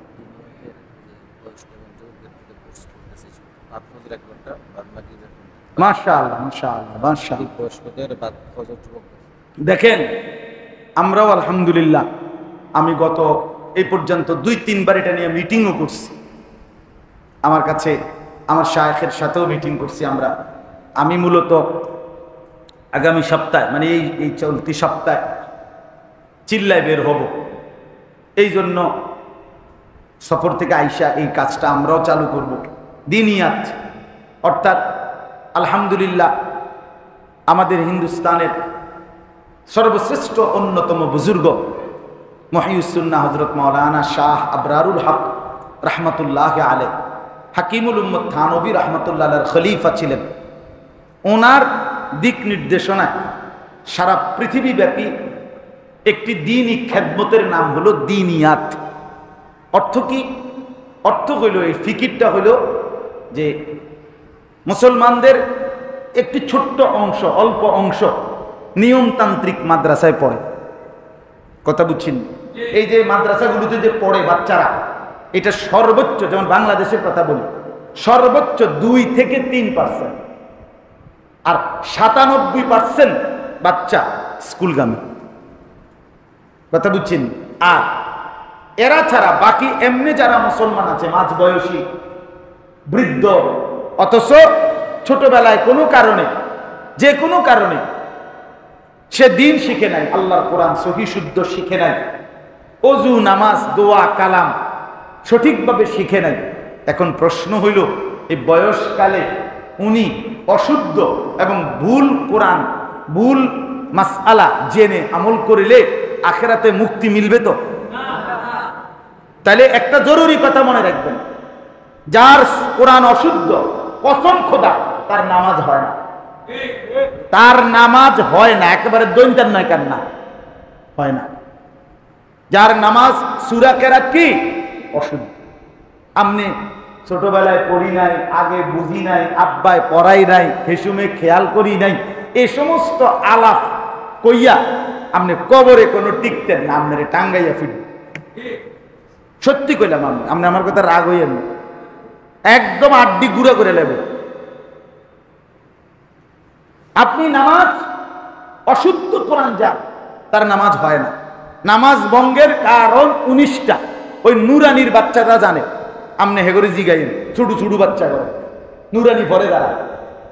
এর মধ্যে 1 নাম্বার কারণ নামাজে অশুদ্ধ কোরআন পড়া, 1 নাম্বার কারণ। যার কোরআন অশুদ্ধ তার নামাজ সৌসেজদা দিলে হইতে হবে। আপনাকে এটা ঠিক করতে হবে, আপনারা ঠিক না করলে ওটা ঠিক, আপনি ঠিকের লেগেও বইয়া নাই। হ্যাঁ হ্যাঁ, এটা জরুরি কথা। অতএব অজু, নামাজ, সূরা কেরাত, দোয়া, কালাম। আচ্ছা, আমার যে ভাইরা স্কুলে পড়ে, ওরা মুসলমানের সন্তান, তো ওদের আখিরাত, ওদের যাদের সূরা কেরাত অশুদ্ধ, দোয়া কালাম অশুদ্ধ, এরকম অসংখ্য ছেলে আছে। এখন আপনি প্রমাণ করেন যে ফরজ গোসল করতে নাকের নরম জায়গায় পানি পৌঁছানো, এই যে নাক, এই যে ভাঙ্গে যে নাক, নাক বাঁকা হয়, দেখেন এর নাক বাঁকা হয় জেদ্দুর, এদ্দুরই বলে নরম জায়গা। নাকের 2 অংশ, এটা শক্ত এই সাইড, আর এই যে লরে দেখেন, এইটারে কয় নাকের নরম জায়গা, মানে এই পর্যন্ত। এই নাকের নরম জায়গায় পানি পৌঁছানো ফরজ গোসলের সময়, মানে যখন বীর্যপাত হয় তখন ফরজ গোসল করি না আমরা, এই ফরজ গোসলের সময় নাকের নরম জায়গায় পানি পৌঁছানো ফরজ। ওযুর সময় নাকে পানি দেওয়া সুন্নত, কিন্তু ফরজ গোসলের সময় নাকে পানি পৌঁছানো কি ফরজ। তাহলে ফরজের হুকুম সুন্নতের হুকুম বরাবর না। তাইলে কোনো ছেলে, কোনো মেয়ে, কোনো নারী, কোনো পুরুষ যদি নাকের নরম জায়গায় পানি, এই ওযুর মধ্যে আপনি যেমন এমনি খোঁচা কদ্দুর মারেন, এমনি হয় না, জি না, জি না। নাকের নরম জায়গায় পানি পৌঁছানোর ভিন্ন কৌশল আছে, আপনাকে ওইভাবেই পৌঁছাইতে হবে। নাই তো যে নাকের নরম জায়গা পর্যন্ত পানি পৌঁছাইল না ফরজ গোসলের সময়, তার উর্ফে দিয়া তারে পানি ডাইলে না, একেবারে বঙ্গোপসাগরের মাঝখানেও যদি সুবাইয়া দিয়া, যে তারে রশি দিয়া বান দিয়া বঙ্গোপসাগরের মাঝখানে 2টা সুবানি দিছে, এরপরও সে পবিত্র হবে না, হবে না, হবে না, অপবিত্র। তার 5 ওয়াক্ত নামাজ কিংবা শুক্রবারের নামাজ কিংবা জানাজার নামাজ কিচ্ছু কবুল হয়। বিশ্বাস করে, অপবিত্র ব্যক্তির কোনো নামাজ কি হয় না কবুল। তাহলে কত বড় মুসিবত। অথচ ছোট্ট বিষয় ঠিক করে নিলে, শিখে নিলে খুব সহজ, একটা কঠিন কিচ্ছু না। এটা কোনো আহামরি কিচ্ছু না, এটা কোনো সিমেন্টের বস্তায় 50 কেজি কান্দে লম না। তাহলে এটা সহজ। তাইলে স্কুল পড়ুয়া, কলেজ পড়ুয়া এবং বয়স্ক মুরব্বী বাপ, আপনাদের প্রত্যেকের আল্লাহর কোরআন শেখা জরুরি। জরুরি কিনা বলেন? প্রয়োজনীয় মাসআলা জানা এবং দোয়া কালাম জানা জরুরি কিনা বলেন? এই কথাটার গুরুত্ব দিয়ে আলহামদুলিল্লাহ মাওলানা সাহেব বললেন, আপনাদের এই মসজিদে এই দিনিয়াত, অর্থাৎ বিশ্বের 74টা দেশে বর্তমানে প্রায় 20টা ভাষায় এই পড়ার এই তর্জ নতুন, এটা আজকে নতুন না, অনেক দিন হয়েছে। এইটা নওজোয়ান ভাইয়া একসাথে ফজরের নামাজ পড়ে এই মসজিদে ইনশাআল্লাহ এই যুবক শ্রেণীর জন্য বিশুদ্ধ কোরআন এবং দোয়া কালাম মাসআলা শিখা হবে 1 ঘন্টা। এটা সিস্টেমে 1 ঘন্টা, কথা বুঝছেন। আর মুরব্বীদেরটা কখন? বাদ মাগরিব, মাগরিবের নামাজের পরে। এই যে চা দোকানের যে মূল টাইমটা আর কি, বন খাওয়ানোর যে মূল টাইম, বিড়ি খাওয়ানোর মেন টাইমটা, কথাটা বুঝছেন। এই সময় অনেকেই চা দোকানে অফিস করে নিয়মিত। এই টাইমটা কুরবানি করে আল্লাহর ঘর মসজিদে বয়স্ক মুরব্বীরা চা দোকানে আড্ডা না দিয়া, আল্লাহর দোহাই আপনারাও আপনাদের এই মসজিদে কোরআন শিখানো হবে সহি শুদ্ধ, বিষয়টাকে গুরুত্ব দিয়েন, আপনারা শিখার চেষ্টা করেন, আল্লাহ তৌফিক দান করেন। দেখেন আপনারা যদি এটা গুরুত্ব না দেন তো হাসরের ময়দানে আটকাবেন। কারণ মৌলানারা আলেমরা আপনাদের জন্য চেষ্টা করছে, বলছে, আপনারা পাত্তা দিলেন না, সেদিন আফসোস করবেন, সেদিন আফসোস করবেন।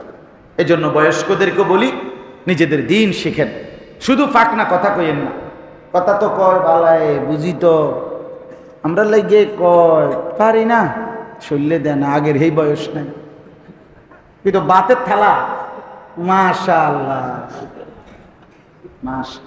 এই মাত্র ভাত খাইয়া আবার দোয়ানে বইয়া যদি কনসা বুট খাবি নি দুগা, আচ্ছা দাও দেও বুট দাও, এবারে চাচা চাও দাও, একটা 2টা বিস্কুট, কয়া দাও বিস্কুট, আমনের না বলে শরীরে দেয় না, কথা বলেন না কেন? আমনের না বলে শরীরে দেয় না। আপনি যদি আখেরাতের কথা কইলে আপনি কুমান দুনিয়া এগুলো জামা করতে মানে মানুষের বদনাম করতে বইলে, গীবত পরের সমালোচনা করতে বইলে একদম আরে রাত বেটা, কথাটা বুঝ, কারে বুঝায়, কে শোনে, শুধু শুধু আহা জিন্দেগি কেন নষ্ট করলেন? এজন্য দয়া করে খামখেয়ালি করবেন, বলেন ইনশাআল্লাহ। মুরব্বী চাচারা অনুরোধ, আপনাদের এই সুন্দর মসজিদে এই আয়োজন আপনারা গুরুত্ব দিয়ে, এলাকার ছেলেরাও বাবা আপনারাও নওজোয়ান, একটু সময় 1টা ঘন্টা, সকালে 1 ঘন্টা, সন্ধ্যায় 1 ঘন্টা, সন্ধ্যায় মুরব্বীরা, সকালে নওজোয়ানরা ফজর নামাজের সাথে আইসা গেলে ফজরের নামাজ।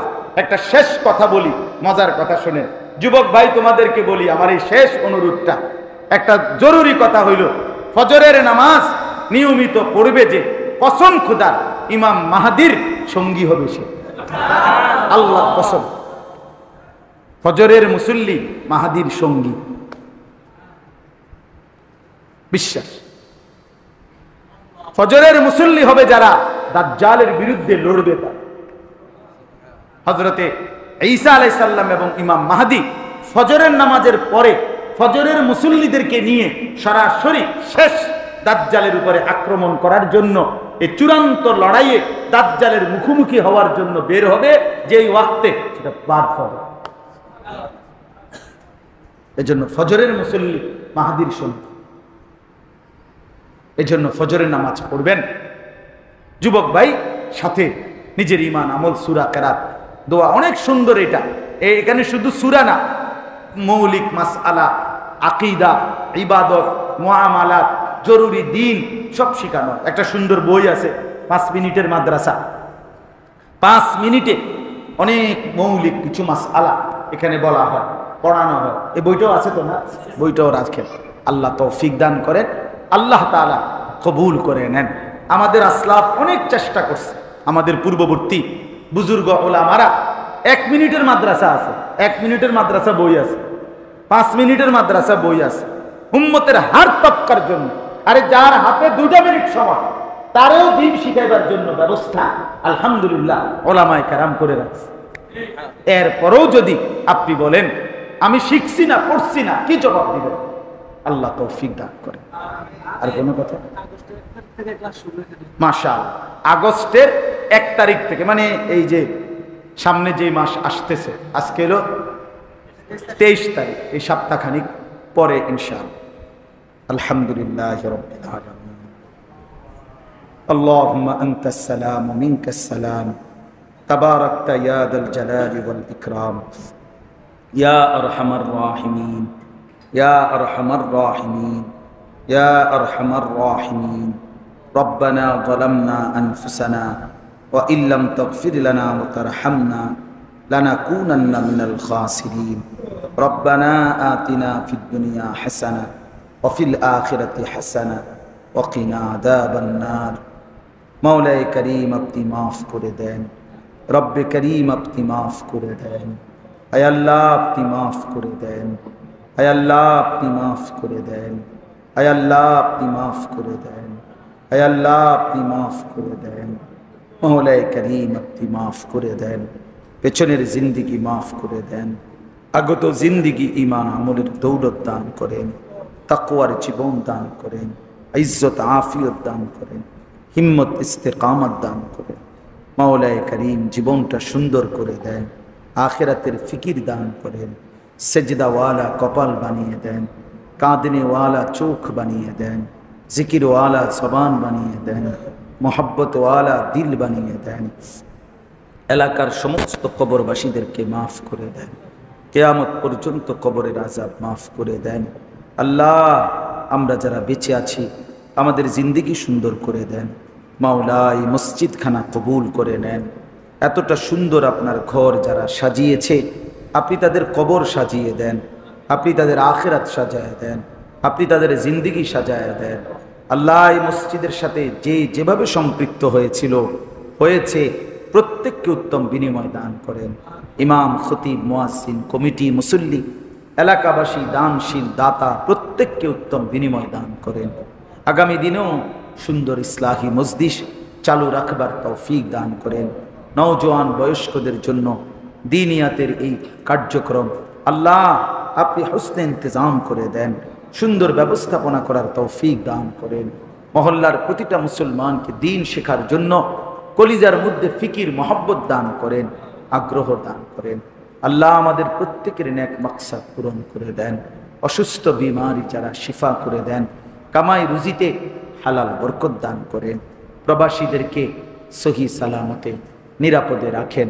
মাওলায়ে করিম অনেক উলামায়ে কেরাম বসেছেন, আল্লাহ উলামায়ে কেরামের কলিজার মধ্যে উম্মতের ফিকির দান করেন, দরদে নববী দান করেন, মানুষের কল্যাণে আরো বহুমুখী কাজ করার তৌফিক দান করেন। আল্লাহ আপনি এই মসজিদখানা কবুল করে নেন। মাওলায়ে করিম, মাওলায়ে করিম আপনার ঘরে বসে ফরিয়াদ করছি, মাওলা আমার দেশ আপনি নিরাপদ করে দেন, আমার দেশ আপনি নিরাপদ করে দেন, আমার দেশ আপনি নিরাপদ করে দেন, আমার দেশ আপনি নিরাপদ করে দেন। আল্লাহ আমার দেশ আপনি শান্ত করে দেন, আমার ইঞ্চি ইঞ্চি জমিন আপনি শান্ত করে দেন। আল্লাহ আমার জমিন রক্তে ভিজে গেছে মাওলা, মাওলা আমার জমিন রক্তে ভিজে গেছে মাওলা, মায়ের চোখে জোরে পানি ঝরছে মাওলা। আল্লাহ মায়ের চোখের পানি মুছে দেবে কে মাওলা? আপনি ছাড়া আশ্রয় কে মাওলা? আপনি ছাড়া সহায় কে মাওলা? আল্লাহ আপনি দয়া করেন, যা উত্তম আপনি ফয়সালা করে দেন, যা উত্তম আপনি ফয়সালা করে দেন, যা উত্তম আপনি ফয়সালা করে দেন। আনতা আহকামুল হাকিমিন, আনতা আহকামুল হাকিমিন, আনতা আহকামুল হাকিমিন। ফাল্লাহু খায়রুন হাফিজান ওয়া হুয়া আরহামুর রাহিমিন। আল্লাহুম্মা ইহফাজনা মিন কুল্লি বালাইদ দুনিয়া ওয়া আযাবিল আখিরাহ। মাওলা আমার দেশ আপনি নিরাপদ করে দেন, প্রতি ইঞ্চি জমিন আপনি নিরাপদ করে দেন। আয় আল্লাহ ফিলিস্তিনের মজলুম মুসলমানকে রেহাই দিয়ে দেন, গাজার মজলুম মুসলমানকে রেহাই দিয়ে দেন। মজলুম অভাবী মাকে তার আশ্রয় ফিরায়া দেন, মাসুম বাচ্চাকে তার আশ্রয় ফিরায়া দেন। ইসরায়েলের বেঈমানদেরকে ধ্বংস করে দেন, ধ্বংস করে দেন, ধ্বংস করে দেন। আল্লাহুম্মা হালিক ইসরাইল, আল্লাহুম্মা হালিক ইসরাইল, আল্লাহুম্মা আনসুরিল মুজাহিদিন, আল্লাহুম্মা আনসুরিল মুসলিমিন, আল্লাহুম্মা আরহামিল মুসলিমিন। সাল্লাল্লাহু তাআলা আলা খায়রি খালকিহি মুহাম্মাদিন ওয়া আলিহি ওয়া আসহাবিহি আজমাইন। আয় আল্লাহ প্রতিটা মাদ্রাসা আপনি কবুল করে নেন, বাবুস সালাম এই মাদ্রাসাও আপনি কবুল করে নেন, আশপাশের সমস্ত মাদ্রাসাগুলো আপনি কবুল করে নেন। আল্লাহ আমাদের প্রত্যেককে দ্বীনের জন্যই কবুল করে নেন। এই বাইতুল মাকদিস সুলাইমান নবী যখন বাইতুল মুকাদ্দাসটা নির্মাণ করার কাজটা সমাপ্ত করলেন, নির্মাণ মানে সুলাইমান নবী পুনর্নির্মাণ করছে, পুনর্নির্মাণ। তো যখন সমাপ্ত করলেন আল্লাহর কাছে তিনটা দোয়া করলেন, সাআলাল্লাহ সালাসা, তিনটা দোয়া। এক নাম্বার হুকমান ইউসাদিফু হুকমা, এক নাম্বার বললেন আল্লাহ আমার এমন যোগ্যতা দেন আমি যে বিচারটা করব এটা যেন ঠিক আপনার বিচারের মতোই সঠিক হয়। দুই নাম্বার ওয়া মুলকান লা ইয়ামবাগি লি আহাদিম মিন বাদি, আল্লাহ আমারে এমন রাজত্ব দেন যে রাজত্ব আমার পরে দুনিয়ার আর কাউকে দিবেন না।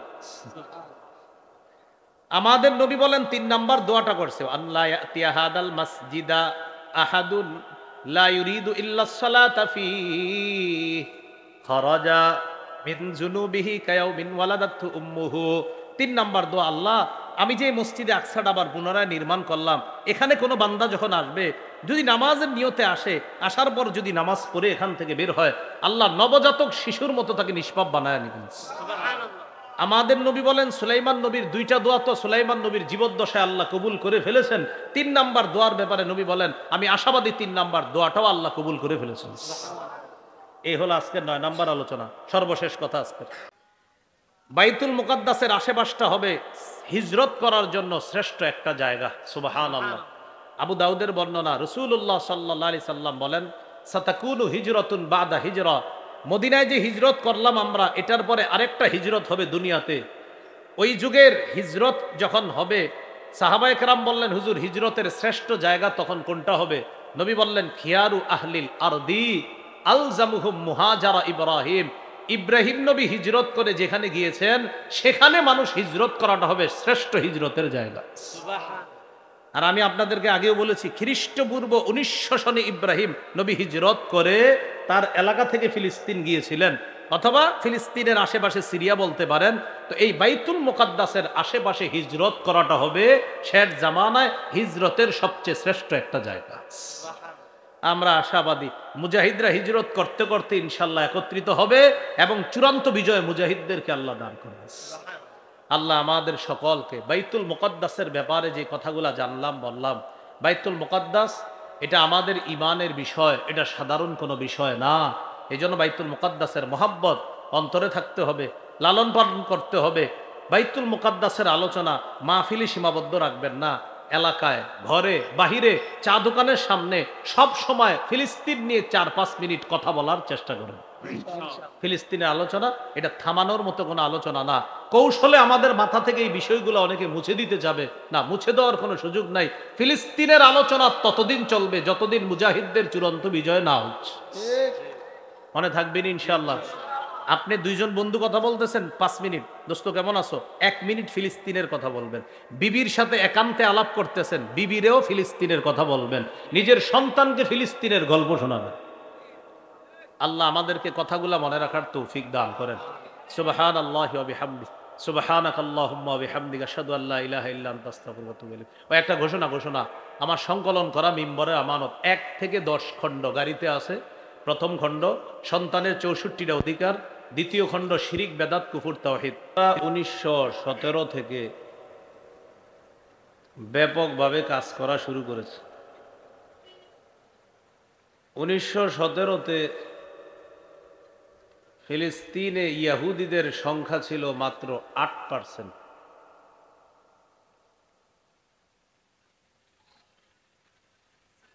তারা ফিলিস্তিনিদের কাছ থেকে জমি ক্রয় করা শুরু করলো। তাদের টার্গেট হলো সারা পৃথিবী থেকে ইহুদিদেরকে একত্রিত করবে সেখানে। ফিলিস্তিনিদের কাছ থেকে তারা জমি ক্রয় করা শুরু করলো। কম দামি জমি বেশি দাম দিয়ে তারা কিনতে লাগলো। ভারত উপমহাদেশের ওলামায়ে কেরাম ফতুয়া দিলেন, ফিলিস্তিনের মুসলমানদেরকে আবদার জানাইলেন আপনারা ইহুদিদের কাছে জমি বিক্রি করবেন না, যদিও জমি বিক্রি করা জায়েজ আছে কিন্তু করবেন না। কেন? তারা বললেন আমাদের মনে হচ্ছে তাদের লক্ষ্য উদ্দেশ্য ভালো না। তারা জমি ক্রয় করতে করতে অঞ্চল বড় বানাবে, এক পর্যায়ে মনে হচ্ছে তারা কোনো বড় ধরনের অঘটন ঘটানোর চেষ্টা চালাচ্ছে। এইভাবে তারা জমি, কম দামি জমি বেশি দামে ক্রয় করতে করতে অঞ্চল বাড়াইতে বাড়াইতে 1917-তে ছিল তাদের সংখ্যা মাত্র 8%, 1948-এ সেটা হলো 38%। কত পার্সেন্ট? 38। তো তাদের লক্ষ্য উদ্দেশ্য হলো বাইতুল মুকাদ্দাসকে তারা মূল কেন্দ্র বানিয়ে বাইতুল মুকাদ্দাস থেকে নিয়ে মদিনা পর্যন্ত পুরা বিস্তৃত অঞ্চলকে তারা দখল করতে চায়। এটা হলো তাদের টার্গেট। বাইতুল মুকাদ্দাস থেকে নিয়ে পুরা মদিনা পর্যন্ত দখল করা তাদের উদ্দেশ্য। এটার একটা নাম দিছে তারা, গ্রেট ইসরায়েল, এই জাতীয় কিছু একটা নাম আছে। তো তাদের এই যে লক্ষ্য উদ্দেশ্য, এটাকে আরবিতে বলা হয় সাইহুনিয়া, ইংরেজিতে এটাকে বলা হয় জায়নিজম। এটা হলো তাদের লক্ষ্য উদ্দেশ্য। তো যেহেতু বরকতপূর্ণ, এই জন্য তারা এটাকে দখল করতে চায়। তাহলে আমরা 3 নাম্বার আলোচনায় আছি। কোরআনে বর্ণিত বরকতপূর্ণ ভূমি হলো ফিলিস্তিন, বাইতুল মুকাদ্দাস। ইহুদিদের দাবি হলো এটা তাদের আদি বংশধরদের থেকে এটা তাদের পাওনা, মানে তাদের দাবি এটা তাদের পূর্বপুরুষদের, এই জন্য এটা তাদের। কিন্তু বাস্তবতা হলো পৃথিবীর শুরুর দিকে আপনার দা ছিল না, কুড়াল ছিল না, তরবারি ছিল না, তখনও কোনো ধাতু আবিষ্কার হয় না। ওই যুগটাকে বলা হয় প্রস্তর যুগ। তখন পাথরের যুগ ছিল, মানুষ পাথর দিয়ে ধারালো কিছু তৈরি করে প্রাণী শিকার করত। এটাকে বলা হয় প্রস্তর যুগ। কি যুগ? প্রস্তর যুগ। প্রস্তর যুগে তারা কয়েকটা বিষয়কে গুরুত্ব দিল। 1 নম্বর, শিকার এবং জনপদ, এই ব্যাপারে তারা গুরুত্ব দিল। বিভিন্ন শিকার করবে আর জনপদ বাড়াবে। 2 নম্বর, কৃষি সম্প্রসারণ, খাদ্য সংগ্রহ। কৃষি সম্প্রসারণ, খাদ্য সংগ্রহ, এদিকে তারা গুরুত্ব দিল। আরেকটা গুরুত্ব দিল ধাতু আবিষ্কার, বিভিন্ন ধাতু কিভাবে আবিষ্কার করা যায়। তখন তারা গবেষণা করে দেখলো পৃথিবীতে এই সবগুলা নেয়ামত যেই জায়গায় বেশি পাওয়া যায়, এই জায়গাটা হলো বর্তমান যেটাকে আমরা ফিলিস্তিন বলে জানি, এই অঞ্চলটা। সুবহানাল্লাহ। তখনও ফিলিস্তিনের নাম ফিলিস্তিন হয় নাই।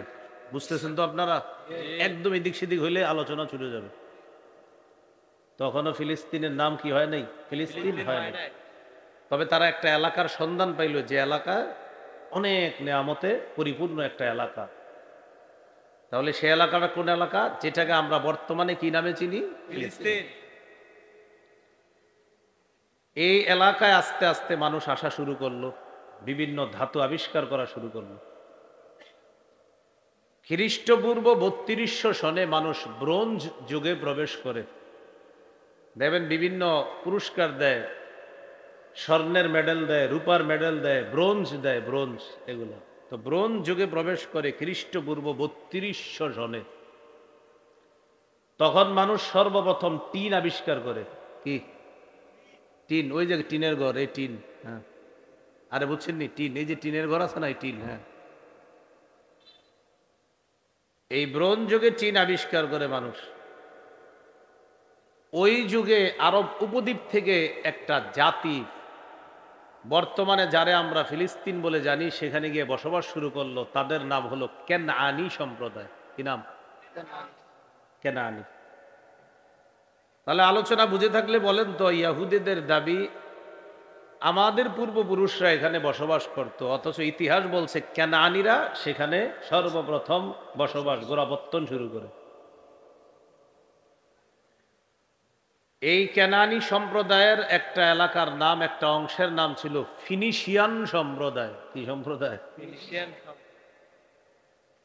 তারা ফিলিস্তিনের এক এলাকায় বসবাস করত। আরেকটা সম্প্রদায় ছিল আমোরীয় সম্প্রদায়। কি নাম? আমোরীয়। এই আমোরীয় সম্প্রদায়ের একটা অংশের নাম ছিল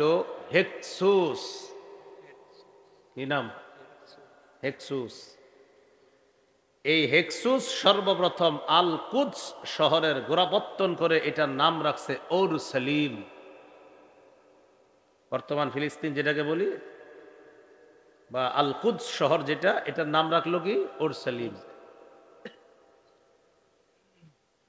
এর কয়েকশো বছর পর ভূমধ্য সাগরীয় একটা দ্বীপ আছে, দ্বীপটার নাম ক্রিট। কি নাম? ক্রিট। ক্রিট বানান হলো ক্রিকেট আছে না, ক্রিকেট, এই কয়েক আড্ডা বাদ দিয়ে দেন, ক্রিট, ক্রিকেট কয়েক আর বাদ দিলে কি ক্রিট। ভূমধ্য সাগরীয় একটা দ্বীপ আছে, দ্বীপটার নাম ছিল ক্রিট। এই ক্রিট দ্বীপ থেকে একটা জাতি, তাদের নাম হলো ব্লেসড সম্প্রদায়, তারা ফিলিস্তিনে গিয়ে বসবাস করে। যখন ফিলিস্তিনের নাম ওরসালিম, ওই যে একদল লাগছে। এই ব্লেসড সম্প্রদায় ওরসালিমের পরবর্তী নাম রাখলো বালিস্তিন। কি রাখছে? হ্যাঁ, বালিস্তিন। সেই বালিস্তিনটাই রূপান্তরিত হয়ে বর্তমান ফিলিস্তিন। তাহলে কি শিখলাম? প্রস্তর যুগ, পাথরের যুগ ছিল প্রথমে।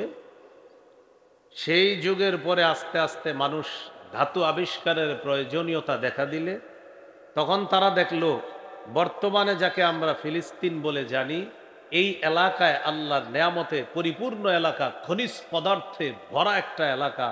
তখন মানুষ এখানে বসবাস করা শুরু করলো। খ্রিস্টপূর্ব 3200 সনের কথা। ব্রোঞ্জ যুগের সূচনা হয় তখন। সর্বপ্রথম তখন এই টিন আবিষ্কার হয়। আরব উপদ্বীপ থেকে কেনানি নামে একটা সম্প্রদায় তৎকালীন ওই এলাকায় গিয়ে বসবাস শুরু করে, যেটাকে আমরা ফিলিস্তিন বলে জানি। তাদের একটা অংশের নাম ছিল ফিনিশিয়ান, আরেকটা অংশ ছিল আমরীয়, আমরীয়দের একটা অংশ ছিল হেক্সুস। হেক্সুসরা আল কুদস শহরের গোড়াপত্তন করে নাম রাখছে ওরসালিম। তার কয়েকশো বছর পর ক্রিট, ভূমধ্যসাগরীয় দ্বীপ ক্রিট থেকে ব্লেসড নামে একটা জাতি সেখানে যায়। যাওয়ার পর ওই ওরসালিন এলাকার নাম রাখলো তারা বালিস্তিন, যেটা বর্তমানে রূপান্তরিত হয়েছে ফিলিস্তিন। এই হলো ফিলিস্তিন। খ্রিস্টপূর্ব 1900 সনের কথা। ইব্রাহিম আলাইহিস সালাতু ওয়াস সালাম, তার জাতি তাকে আগুনে পুরাইতে চাইল। তিনি তাদের কাছ থেকে মুক্ত হয়ে হিজরত করে খ্রিস্টপূর্ব 1900 সনে এই ফিলিস্তিন অঞ্চলে আগমন করে। ফিলিস্তিন যাদের দখলে ছিল তখন তারা মূর্তি পূজারী ছিল, তবে তারা সব ধর্মের স্বাধীনতায় বিশ্বাসী ছিল। কেউ যদি আল্লাহরে আল্লাহ মানে সেটাও তারা মানত, কেউ আগুনের পূজা করবে সেটাও তারা সাপোর্ট করত। সেই হিসাবে ইব্রাহিম নবী আল্লাহর একত্ববাদের দাওয়াত দিবে, এটা তারা সমর্থন করত, বাধা দিত না যে আপনি আপনার দাওয়াত দেন। খ্রিস্টপূর্ব 1900 সনে ইব্রাহিম নবী এখানে আসলেন। আসার পর ইব্রাহিম আলাইহিস সালাতু ওয়াস সালামের একজন পুত্র সন্তান হয়, তার নাম ইসমাইল আলাইহিস সালাতু ওয়াস সালাম। মনে রাখা ভালো, ইসমাইল নবীর বংশে একজন নবী, তিনি আমাদের নবী মুহাম্মদ সাল্লাল্লাহু আলাইহি ওয়াসাল্লাম। এই জন্য আমাদের নবীর শেকরের সম্পর্ক ফিলিস্তিনের সাথে। সুবহানাল্লাহ। ইসমাইল নবীর 13 বছর পর ইব্রাহিম আলাইহিস সালাতু ওয়াস সালামের দ্বিতীয় পুত্র সন্তানের জন্ম হয়, নাম ইসহাক আলাইহিস সালাম। ইসমাইল আলাইহিস সালাতু ওয়াস সালামের 13 বছরের ছোট হলেন ইসহাক। ইসমাইল আলাইহিস সালামের আম্মা হলেন হাজেরা, ইসহাক আলাইহিস সালামের আম্মা হলেন সারা। ইব্রাহিম নবীর জীবদ্দশাতেই ইসহাক নবীর একজন সন্তান হয়, তার নাম ইয়াকুব। তাহলে সম্পর্কে ইব্রাহিম নবী দাদা, ইয়াকুব নবী নাতি। আবার বলছি, ইসমাইল নবীর বংশধ মাত্র একজন নবী, তিনি আমাদের নবী, শ্রেষ্ঠ নবী মুহাম্মদ সাল্লাল্লাহু আলাইহি সাল্লাম। ইব্রাহিম নবীর আরেকজন পুত্র সন্তান নাম ইসহাক, এই ইসহাক নবীর পুত্র সন্তানের নাম ইয়াকুব। ইয়াকুব নবীর জন্ম ইব্রাহিম নবী দুনিয়াতে থাকতে, তার মানে দাদা ইব্রাহিম নবী দুনিয়াতে থাকতেই নাতি ইয়াকুব নবীর জন্ম। ইয়াকুব নবী ফিলিস্তিন থেকে হিজরত করে বর্তমান তুরস্কের দক্ষিণাঞ্চল হাররান নামক এলাকায় চলে যায়, এখনো আছে অঞ্চল। সেখানে যাওয়ার পর ইয়াকুব নবীর 11 জন পুত্র সন্তান হয়, তাদের একজনের নাম ইউসুফ আলাইহিস সালাতু ওয়াস সালাম। কিছু বুঝে আসতেছে আপনাদের? লম্বা ঘটনার মাধ্যমে ইউসুফ নবীর ঘটনা ঘটলো, তার জীবনে অনেক ঘটনা ঘটলো। তাকে ভাইয়ারা কূপে ফেলে দিল, সেখান থেকে পথচারীরা তাকে পেয়ে মিশরের মন্ত্রীর কাছে বিক্রি করে দিল। ইউসুফ নবী এরকম একটা ঘটনার মধ্য দিয়ে চলে গেলেন মিশর। পরবর্তীতে তিনি খাদ্য মন্ত্রণালয়ের দায়িত্ব পাওয়ার পর তিনি তার আব্বা ইয়াকুব নবী এবং ভাইদেরকে তিনি নিয়ে আসেন মিশরে। কোথায়? মিশরে। তিনি এবং তার ভাইয়ারা মিশরে প্রায় 150 বছর ছিলেন। গুরুত্বপূর্ণ পয়েন্টটা মনে রাখবেন, ইয়াকুব নবীর আরেকটা নাম আছে, নাম ইসরাইল। কি নাম? ইসরাইল। প্রিয় ভাইয়ারা, ইয়াকুব নবীর আরেক নাম কি? ইসরাইল। এবার আমার সাথে বলেন, ইসরা অর্থ বান্দা, ইল অর্থ আল্লাহ। তাহলে ইসরাইল অর্থ কি হয়? আল্লাহর বান্দা। তাহলে ইয়াকুব নবীর আরেকটা নাম কি? ইসরাইলের সন্তানদেরকে বলা হয় বনু, পুরাটা মিলাইলে হয় বনু ইসরাইল। ওই ইয়াকুব নবীর সন্তানদের কি বলা হয়? বনি ইসরাইল। মানে ইয়াকুব নবীর আরেক নাম ইসরাইল। তাহলে আপনাদেরকে যদি এখন থেকে কেউ জিজ্ঞাসা করে বনি ইসরাইল কেন হলো, সুন্দরভাবে বলে দিতে পারবেন না? যে বনু অর্থ হলো সন্তান, ইসরাইল অর্থ হলো আল্লাহর বান্দা। তো যাই হোক, বনু ইসরাইল মানে ইসরাইলের সন্তান। তখন আপনারা বলবে ইসরাইলটাকে, বলবেন ইয়াকুব নবীর আরেকটা নাম ইসরাইল। ইসরাইলের সন্তানদেরকে বলা হয় বনি ইসরাইল, তথা ইয়াকুব নবীর সন্তানদেরকে বলা হয় বনি ইসরাইল। এই বনি ইসরাইলরা মিশরে আস। ইউসুফ নবী দুনিয়া থেকে বিদায় নিলেন। 150 বছর মিশরে তারা সুন্দরভাবে ছিল, আল্লাহকে মানত। এক পর্যায়ে তাদের মাঝে মিথ্যা, রাহাজানি ইত্যাদি শুরু হলো। তাদের উপরও অত্যাচার হয়েছে প্রায় 300 বছর। কয় বছর? 300 বছর। এই অত্যাচারিত হওয়ার পর তাদের মাঝে হিংসা, বিদ্বেষ, বর্তমান যে রূপটা দেখি ইহুদিদের আমরা, এগুলা তাদের মাঝে ঢুকে গেছে। এক পর্যায়ে এভাবে চলতে চলতে খ্রিস্টপূর্ব 1250-এ বনি ইসরাইলের মাঝে আল্লাহ তাআলা মর্যাদাপূর্ণ একজন নবীকে পাঠিয়ে দিলেন, তার নাম মূসা আলাইহিস সালাতু ওয়াস সালাম। কোন নবী? মূসা আলাইহিস সালাম। শত্রুর ঘরে লালিত পালিত হলেন মূসা আলাইহিস সালাম। আপনারা জানেন, লম্বা আলোচনা। মূসা আলাইহিস সালাতু ওয়াস সালাম, ফেরাউন বাহিনী যখন মূসা নবীর বাহিনীকে ধাওয়া করলো, আল্লাহ জানায়া দিলেন আসরি বিইবাদি লাইলান ইন্নাকুম মুত্তাবাউন। মূসা, আপনি আমার বান্দাদেরকে নিয়ে রাতের বেলা ভ্রমণ করে এলাকা থেকে বের হয়ে যান, আপনাদেরকে ধাওয়া করা হবে, ফেরাউন আপনাকে ধাওয়া করবে, তাড়াতাড়ি বের হয়ে যান। জাতিকে নিয়ে গেলেন নদীর পারে।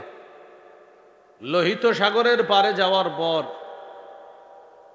যদিও কেউ কেউ নীল নদের কথা লেখে, তবে নীল নদের কথাটা বেশি শক্তিশালী না, লোহিত সাগর এটা বেশি শক্তিশালী। সেখানে যাওয়ার পর সামনে আর কোনো রাস্তা নাই, আল্লাহর হুকুমে পুরা নদীর উপর দিয়ে শুকনা 12টা রাস্তা আল্লাহ করে দিচ্ছে।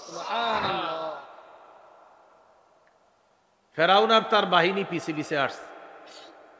আসার পর মূসা আলাইহিস সালাতু ওয়াস সালামকে ধাওয়া করছে ঠিকই, মূসা নবী আর তার বাহিনী রাস্তার উপর দিয়ে পাড়ি দিতে লাগলেন। তারাও রাস্তার উপরে উঠছে। মূসা নবী আর তার বাহিনী রাস্তার ওপারে চলে গেলেন। ফেরাউন আর তার বাহিনী রাস্তার মাঝামাঝি যাওয়ার পর আল্লাহর হুকুমে রাস্তা আবার নদী হয়ে গেছে। ফেরাউন বাহিনী ডুবে মারা গেল। মূসা নবী মিশর থেকে বনি ইসরাইলকে নিয়ে চলে গেলেন নদী পাড়ি দিয়ে ওপারে। যেখানে গেলেন এই এলাকাটার নাম সিনাই। কি নাম? সিনাই। সিনাই পর্বতের কথা কোরআনেও আছে, তিন ওয়াজ্জাইতুন ওয়া তুরি সিনিন, আছে না? সিনাই এলাকায় চলে যাওয়ার পর মুসা আলাইহিস সালাম বনি ইসরাইলকে বললেন, দেখো তোমরা তো আল্লাহ বিশ্বাসী, চলো আমরা ফিলিস্তিনে গিয়ে মূর্তি পূজারীদের সাথে লড়াই করে বাইতুল মুকাদ্দাস উদ্ধার করে আল্লাহর ইবাদত আবার শুরু করি। বনি ইসরাইলকে নিয়ে মুসা নবী রওনা করলেন, করার পর ফিলিস্তিনে ঢুকার পর তো মূল শহরে ঢুকার আগে একটা দেয়াল আছে, এই দেয়ালের কাছে গিয়ে বনি ইসরাইল কয় আমরা যাবো না। কেন? ইন্না ফিহা কওমান জাব্বারিন, মুসা সেখানে এক প্রতাপশালী জাতি আছে, তারা সেখানে আছে, আমরা সেখানে যাব না। ইযহাব আনতা ওয়া রাব্বুকা ফাকাতিলা ইন্না হাহুনা কাঈদুন, তুমি আর তোমার রব গিয়ে লড়াই করো, আমরা এখানে বসে থাকি। এটা বনি ইসরাইল বল। আল্লাহ তাআলা তাদের উপর রাগ করে তাদেরকে উদ্ভ্রান্তের মতো সেখানে আল্লাহ ঘুরাইতে লাগলেন। যেখানে তারা ঘুরতে লাগলো, বারবার ঘোরাফেরা করে তারা এলাকা ছাড়তে চায়, কিন্তু ঘুরা দেখে কি এখানেই থাকে খালি। শাস্তি কি এটা?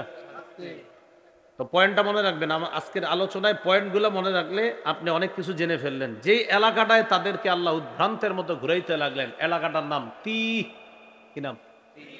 তয় দীর্ঘিকার হ, আমি বানান বলছি, ত দীর্ঘিকার হ, কি নাম এলাকার? ত দীর্ঘিকার হয়ে যা হয় তা, তো কি বলেন তো? হ্যাঁ, এই এলাকায় উদ্ভ্রান্তের মতো তাদেরকে ঘুরাইতে লাগলেন আল্লাহ। ওই যে আল্লাহর হুকুম মানে নাই, শহরে প্রবেশ করে নাই, এখানে তারা ঘুরতে লাগলো উদ্ভ্রান্তের মতো। ঘুরতে ঘুরতে মুসা আলাইহিস সালাম সেখানে ইন্তেকাল করলেন। মুসা আলাইহিস সালাতু ওয়াস সালামের পরে মুসা নবীর খাদেম ইউশা আলাইহিস সালাতু ওয়াস সালাম, এই খাদেমকে আল্লাহ নবী বানায় দিয়েছে। ইউশা আলাইহিস সালাতু ওয়াস সালাম নবী হওয়ার পর বনি ইসরাইলের কিছু মুজাহিদদেরকে তিনি বুঝিয়ে শুনিয়ে রাজি করলেন বাইতুল মুকাদ্দাস উদ্ধার করার জন্য। কিছু জানবাজ মুজাহিদ তৈরি হয়ে গেল। ইউশা নবী ওই মুজাহিদদেরকে নিয়ে মূর্তি পূজারীদের বিরুদ্ধে লড়াই করে বাইতুল মুকাদ্দাস উদ্ধার করে আল্লাহ বিশ্বাসীদের দখলে চলে আসে। বুঝে থাকলে বলেন, বাইতুল মুকাদ্দাসে কোন নবী বনি ইসরাইলকে নিয়ে উদ্ধার করলেন? ইউশা। কোন নবী? ইউশা। ইউশা নবী কি করলেন? তখন বাইতুল মুকাদ্দাসকে কেন্দ্র বানায়া দেশ পরিচালনা শুরু করলেন। তো দেশ পরিচালনা করতে গেলে আপনার একা তো পারা যায় না। দেশ পরিচালনা বিভিন্ন এলাকার দায়িত্বে বিভিন্ন জনকে দিতে হয়, এমপি, মন্ত্রী, বর্তমানের মেম্বার, চেয়ারম্যান, কমিশনার, এরকম লাগে। ওই যুগে ইউশা নবী কি করলেন? প্রত্যেকটা এলাকায় একজন একজন বিচারক নিয়োগ করে দিলেন। বিচারকের কাজ আমরা জানি শুধু বিচার করা, কিন্তু ওই যুগে বিচারক মানে হলো আপনি বিচারও করবেন, আপনি চেয়ারম্যানের কাজও করবেন, আপনার মেম্বারের কাজও করতে হবে, আপনি এমপি, মন্ত্রী সব দায় দায়িত্ব পালন করতে হবে একজনকে, তিনি বিচারক।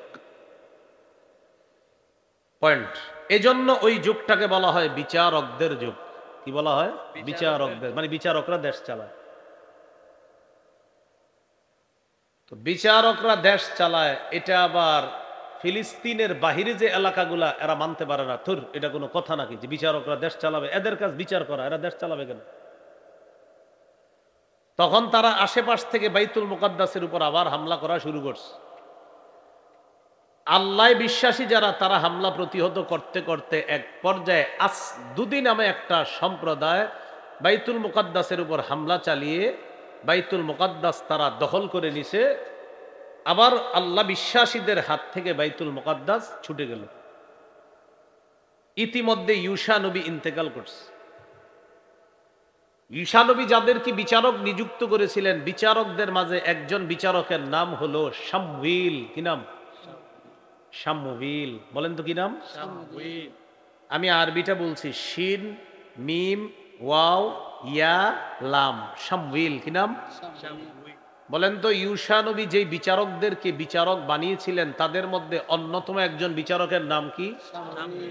ওই শামউইল নামক বিচারককে পরবর্তীতে আল্লাহ নবী বানায় দিয়েছে। তিনি হলেন শামউইল আলাইহিস সালাতু ওয়াস সালাম। শামউইল নবী বনি ইসরাইলকে আবার বুঝাইতে লাগলেন, চলো আমরা পুনরায় আবার বাইতুল মুকাদ্দাস উদ্ধার করে আবার আল্লাহর ইবাদত চালু করি। মূর্তি পূজারীদের থেকে আমরা, অগ্নি পূজকদের থেকে, মানে আল্লাহ বিশ্বাসী না যারা, তাদের থেকে বাইতুল মুকাদ্দাস আমরা চলো আবার উদ্ধার করি। বনি ইসরাইল বলল না। কেন? আল্লাহকে বলো আল্লাহ যেন আমাদের জন্য একজন বাদশাহ নিয়োগ করে দেয়, যে বাদশাহ আমাদেরকে নেতৃত্ব দিবে, তার অধীনে আমরা লড়াই করে আবার বাইতুল মুকাদ্দাস উদ্ধার করব। শামউইল নবী আল্লাহর কাছে দোয়া করলেন, আল্লাহ একজন বাদশাহ নিযুক্ত করে দেন। আল্লাহ নবীর দোয়া কবুল করে একজন বাদশাহ নিয়োগ করে দিলেন। ওই বাদশার নাম তলুত। কি নাম? তলুত। ত আলিফ লাম ওয়াও তা, তলুত। কি নাম? তলুত। তলুতকে বাদশাহ নিয়োগ করার পর বনি ইসরাইল শামউইল নবীকে বলল, আচ্ছা আমাদের বাদশাহ নিয়োগ কাকে করছেন? তো শামউইল নবী বলল, আল্লাহ তোমাদের জন্য তলুতকে বাদশাহ নিয়োগ করে দিয়েছেন। বনি ইসরাইল তখন বলল, আন্না ইয়াকুনু লাহুল মুলকু আলাইনা ওয়া নাহনু আহাক্কু বিল মুলকি মিনহু ওয়া লাম ইউতা সাআতাম মিনাল মাল। সে আমাদের উপর কিভাবে নেতৃত্ব দিবে?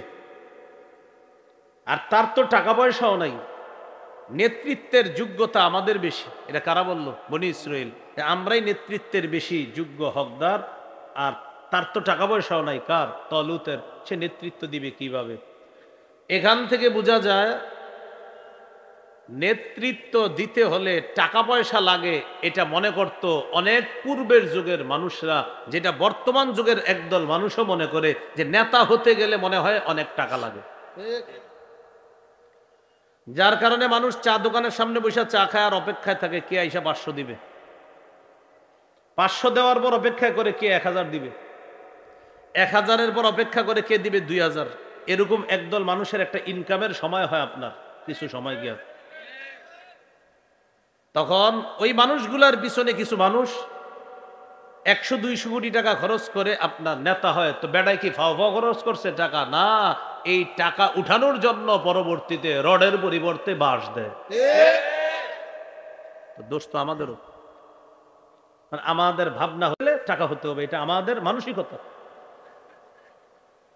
ওই যুগে বনি ইসরাইল কি বলল? সে কিভাবে নেতা হবে? ওয়ালাম ইউতা সাআতাম মিনাল মাল। তাকে তো বেশি টাকা পয়সাও দেওয়া হয়নি, সে নেতা হয় কেমনি? শামউইল নবী জবাব দিলেন, তার টাকা পয়সা না থাকলেও দুইটা যোগ্যতা আছে। সুবহানাল্লাহ। ওয়াজাদাহু বাসতাতান ফিল ইলমি ওয়াল জিসম। সিনা ভর্তি আল্লাহ তাকে প্রচুর ইলম দান করছে। এখান থেকে বোঝা যায় নেতৃত্বের প্রথম যোগ্যতা ভিতরে বিদ্যা থাকা। ওয়াল জিসমি, শারীরিক শক্তিও আছে, জিহাদের ময়দানে সে নেতৃত্ব দিতে পারবে। তাহলে নেতৃত্বের মাপকাঠি বুঝলাম বিদ্যা। বলেন কি বুঝলাম? বিদ্যা। যার ভিতরে বিদ্যা থাকবে, শিক্ষিত মানুষ যদি নেতৃত্বে আসে, আর বিশেষ করে যার সিনায় আল্লাহর ভয় থাকবে, তিনি কখনো জাতির সাথে ধোঁকাবাজি করবেন। আর ভিতরে কার ভয় আছে? আল্লাহ। এই আল্লাহ ভীরু মানুষ যারা, তারা নেতৃত্বে আসা উচিত। আমাদের উচিত তাদেরকে নেতৃত্বে বসানো। ঠিক তো এখানেই বলেন, বাহিরে গিয়া তো আবার ওই সেই 1, 2, 3 হাজার। আল্লাহ আমাদেরকে বুঝার তৌফিক দান করেন। আলোচনাটা বুঝতেছেন তো? ছুটে যায় না কিন্তু। শামউইল নবী বললেন, তালুত তোমাদের বাদশাহ, তিনি নেতৃত্ব দিবে, তার বিদ্যা আছে, তার শক্তি আছে, জিহাদের ময়দানে নেতৃত্ব দিতে পারবে। তালুত তখন মুজাহিদ বাহিনী নিয়ে রওনা করলেন, বাইতুল মুকাদ্দাস দখল করবে, উদ্ধার করবে। যার বিরুদ্ধে লড়াই করবে তার নাম জালুত। কি নাম? জালুত। জালুত। তালুত মুজাহিদদেরকে নিয়ে রওনা করলেন। রওনা করার সময় তিনি পরীক্ষা করলেন, দেখি জিহাদের ময়দানে আমার সেনা বাহিনীতে যারা আছে তারা আমারে কতটুকু মানে আমি দেখি।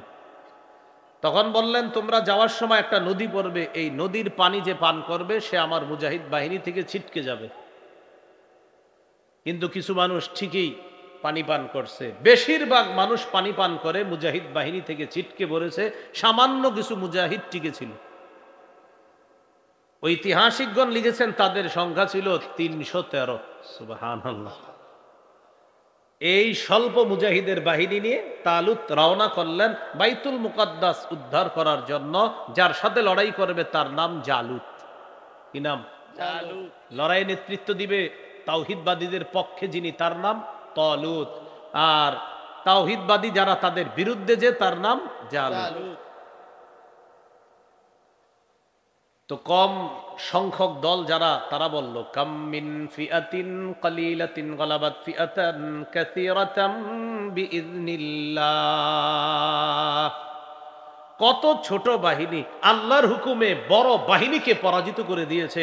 ইনশাআল্লাহ আল্লাহর সাহায্য থাকলে আজকে আমরা ছোট দল এই বড় দলকে হারিয়ে দিয়ে বাইতুল মুকাদ্দাস উদ্ধার করব ইনশাআল্লাহ। এরকম একটা ছোট্ট আল্লাহ ভীরু মুজাহিদদের একটা দলের বড় প্রয়োজন দেখা দিছে বর্তমানে। তো তারা রওনা করলো, গেল জালুতের বিরুদ্ধে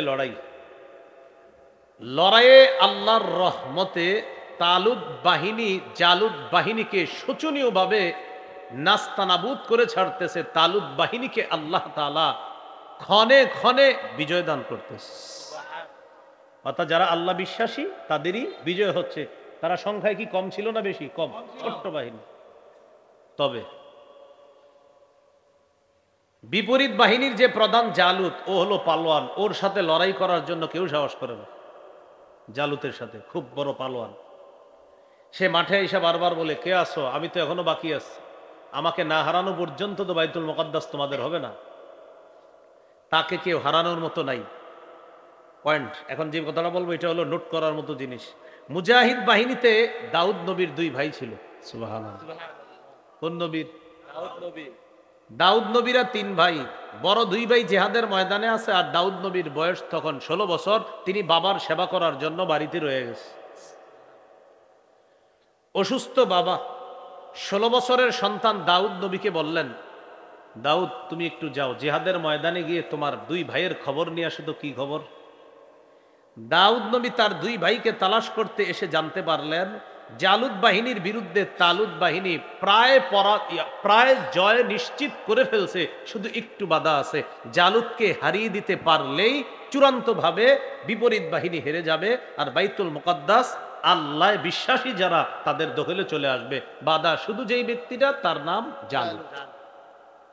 কিন্তু তালুত বাহিনীর কেউ যাচ্ছে না। এটা দাউদ নবী মাঠে আসলেন। আসার পর দেখলেন, বয়স কত দাউদ নবীর? 16। তো দাউদ নবী বললেন, কি ব্যাপার? আমাদেরই তো অবস্থা ভালো, কিন্তু জয় হচ্ছে না কেন? তখন বলল, একজনকে এখনো হারানো যাচ্ছে না, তার নাম জালুত। সে প্রতিদিন আইসা বলে, কে আসো আসো আমার সাথে লড়াই করার জন্য, আমাদের থেকে কেউ সাহস করতেছে না। দাউদ নবী বললেন, আপনারা কেউ না যাইলে আমারে পাঠান। আপনারা কেউ না গেলে আমাকে পাঠান। মুজাহিদ বাহিনীর সবাই এবং যিনি নেতৃত্বে আছে তালুত বললেন, অসম্ভব, তুমি ছোট মানুষ, এখানে গিয়ে কি করবা? দাউদ নবী বললেন, একজন তো যেতেই হবে। হ্যাঁ, তো আপনারা যেহেতু কেউ যাচ্ছেন না, আমারে পাঠান, হয়তো শহীদ না হয় গাজী। এক পর্যায়ে দাউদ নবী বারবার বলাতে রাজি হয়ে গেছে। দাউদ নবী ছোট্ট একটা পাথর নিয়ে জালুতের সামনে যাইতেছে। জালুত পালোয়ানের মতো দাঁড়ায় রয়েছে আর দেখতেছে ছোট্ট একটা মানুষ তার সামনে আসতেছে। জালুতের সামনে দাউদ নবী যাওয়ার পর আল্লাহর নাম নিয়ে পাথরটা জালুতের বরাবর মারছে। মাথায় আঘাত লাগার সাথে সাথে জালুত মাটিতে লুটিয়ে পড়ছে। দাউদ নবী গিয়ে জালুতকে চিরতরে দুনিয়া থেকে বিদায় করে আল্লাহ তাআলা 16 বছরের দাউদ নবীর হাতে সেই বীর পালোয়ান জালুতকে আল্লাহ হারায় দিয়েছে। সুবহানাল্লাহ। এখান থেকে কি শিখলাম? আল্লাহর সাহায্য আমাদের বড় দরকার। দলের বড় যেন আমাদেরকে অহংকারী না বানায়। মানে আমরা সংখ্যায় বেশি এই কথা যেন আমাদেরকে অহংকারী না বানায়, বরং আমরা সংখ্যায় কম হই বেশি হই, আমাদের মূল শক্তি আল্লাহ। এটা আমাদের মানতে হবে। কলবে রাখতে হবে, ইয়াকিনে আনতে হবে যে আমাদের সংখ্যা ছোট বড় এটা মূল বিষয় না। আমাদের মূল বিষয় হলো আমরা প্রস্তুতি গ্রহণ করার পাশাপাশি আমাদের সবচেয়ে বেশি ভরসা থাকতে হবে যার কাছে, তিনি হলেন আল্লাহ। না, প্রস্তুতিও থাকতে হবে, প্রচুর প্রস্তুতি। এরপর আমরা বলবো ভাই তোমাদের প্রস্তুতি কেমন, তো জবাব হবে আমরা শতভাগ প্রস্তুত ইনশাআল্লাহ, তবে আমাদের রবের সাহায্য যদি থাকে ইনশাআল্লাহ আমাদেরকে হারানোর কেউ নেই। এটা হবে আমাদের মূল কথা। আমাদের প্রস্তুতি আছে, তাহলে তোমাদেরকে কেউ হারাতে পারবে না। আমাদের জবাব হবে না, আমাদের রবের সাহায্য থাকলে আমাদেরকে কেউ হারাতে পারবে, এই কথাটা বল। দাউদ আলাইহিসসালামকে পরবর্তীতে আল্লাহ নবী বানাইলেন, পাশাপাশি আল্লাহ তাআলা দাউদ নবীকে রাজত্ব দান করলেন, একই সাথে নবী একই সাথে রাজা, সুবহানাল্লাহ, বাদশা। এই জন্য মনে রাখবেন ইতিহাসের ব্যক্তি দাউদ নবী, যিনি নবী আবার যিনি বাদশাহ, আবার পাশাপাশি তিনি লোহা দিয়া বিভিন্ন যুদ্ধের পোশাক, লৌহ বর্ম বানিয়ে এগুলা তিনি বিক্রি করে তার পরিবারের জীবিকা নির্বাহ করেন। সুবহানাল্লাহ। আল্লাহ তাআলা দাউদ নবীকে লোহাটা মোমের মতো নরম করে দিতেন যেন তিনি বিভিন্ন কিছু বানাইতে পারে। কোরআনে আছে আলাদনা লাহুল হাদিদ, আমি দাউদের জন্য হাদিদকে, লোহাকে একদম নরম বানায় দিই। সুবহানাল্লাহ। তাহলে বলেন তো এখন ফিলিস্তিন বাইতুল মুকাদ্দাসের নেতৃত্বে কোন নবী চলে আসলো? দাউদ নবী। একসাথে নবী আবার একসাথে বাদশা। 40 বছর শাসন করলেন। সুবহানাল্লাহ। তিনি চলে যাওয়ার পর তার সন্তান সুলাইমান নবী, তিনিও 40 বছর। বাবার ছেলে মিলে 40 দুগুণে কত হলো? 80 বছর বনি ইসরাইল তথা তখনকার আল্লাহ বিশ্বাসী যারা, তারা সুন্দরভাবে বাইতুল মুকাদ্দাস আল্লাহ বিশ্বাসীদের দখলে রাখছে। পরবর্তীতে বনি ইসরাইলের মাঝে আবার হিংসা, বিদ্বেষ, রাহাজানি আবার শুরু হলো। যে রূপটা বর্তমান বনি ইসরাইল যারা, অর্থাৎ ইহুদি যারা, যাদের মাঝে আমরা দেখতেছি, এই রূপটা আবার তাদের মাঝে চলে আসে। তো এখন যারা ইহুদি তারা কিন্তু আপনার আমাদের মতো এক আল্লাহ বিশ্বাসী এমনটা না, আল্লাহর কথায় তারা পরিপূর্ণভাবে বিশ্বাসী এমন না, তারা তো কোরআনের বাণীকে মানে না, মুহাম্মদ সাল্লাল্লাহু আলাইহি সাল্লামকে শেষ নবী মানে না। তো এই জন্য বর্তমান ইহুদি যারা, তাদের টার্গেট হলো তারা বাইতুল মুকাদ্দাসকে মূল কেন্দ্র বানায়া মদিনা পর্যন্ত লম্বা অংশ তারা দখল করবে, করার পর সারা দুনিয়াকে তারা নেতৃত্ব দিবে। এটা তাদের হলো টার্গেট, যেটাকে বলেছিলাম আমি, আরবিতে বলা হয় সাইফুনিয়া, ইংরেজিতে এটাকে বলা হয় জায়োনিজম। এটা তাদের টার্গেট। আমাদের করণীয় কি? আমাদের করণীয় 1 নাম্বার দোয়া করা, 2 নাম্বার প্রতিবাদ করা, যেটা আজকে বিভিন্ন জায়গায় হয়েছে। 3 নাম্বার আরেকটা কাজ আমাদের আছে, সেটা হলো মুনাফিক রূপী মুসলিম শাসকদের বিরুদ্ধে প্রতিবাদ করা, যেন তারা তাদের এই মুনাফিকের খোলসটা খুলে ফিলিস্তিনের পক্ষে তারা কথা বলে। আমি আপনি কথা বললে যতটা কাজ হবে, একজন মুসলিম শাসক কথা বললে এর চেয়ে 1000 গুণ বেশি কাজ।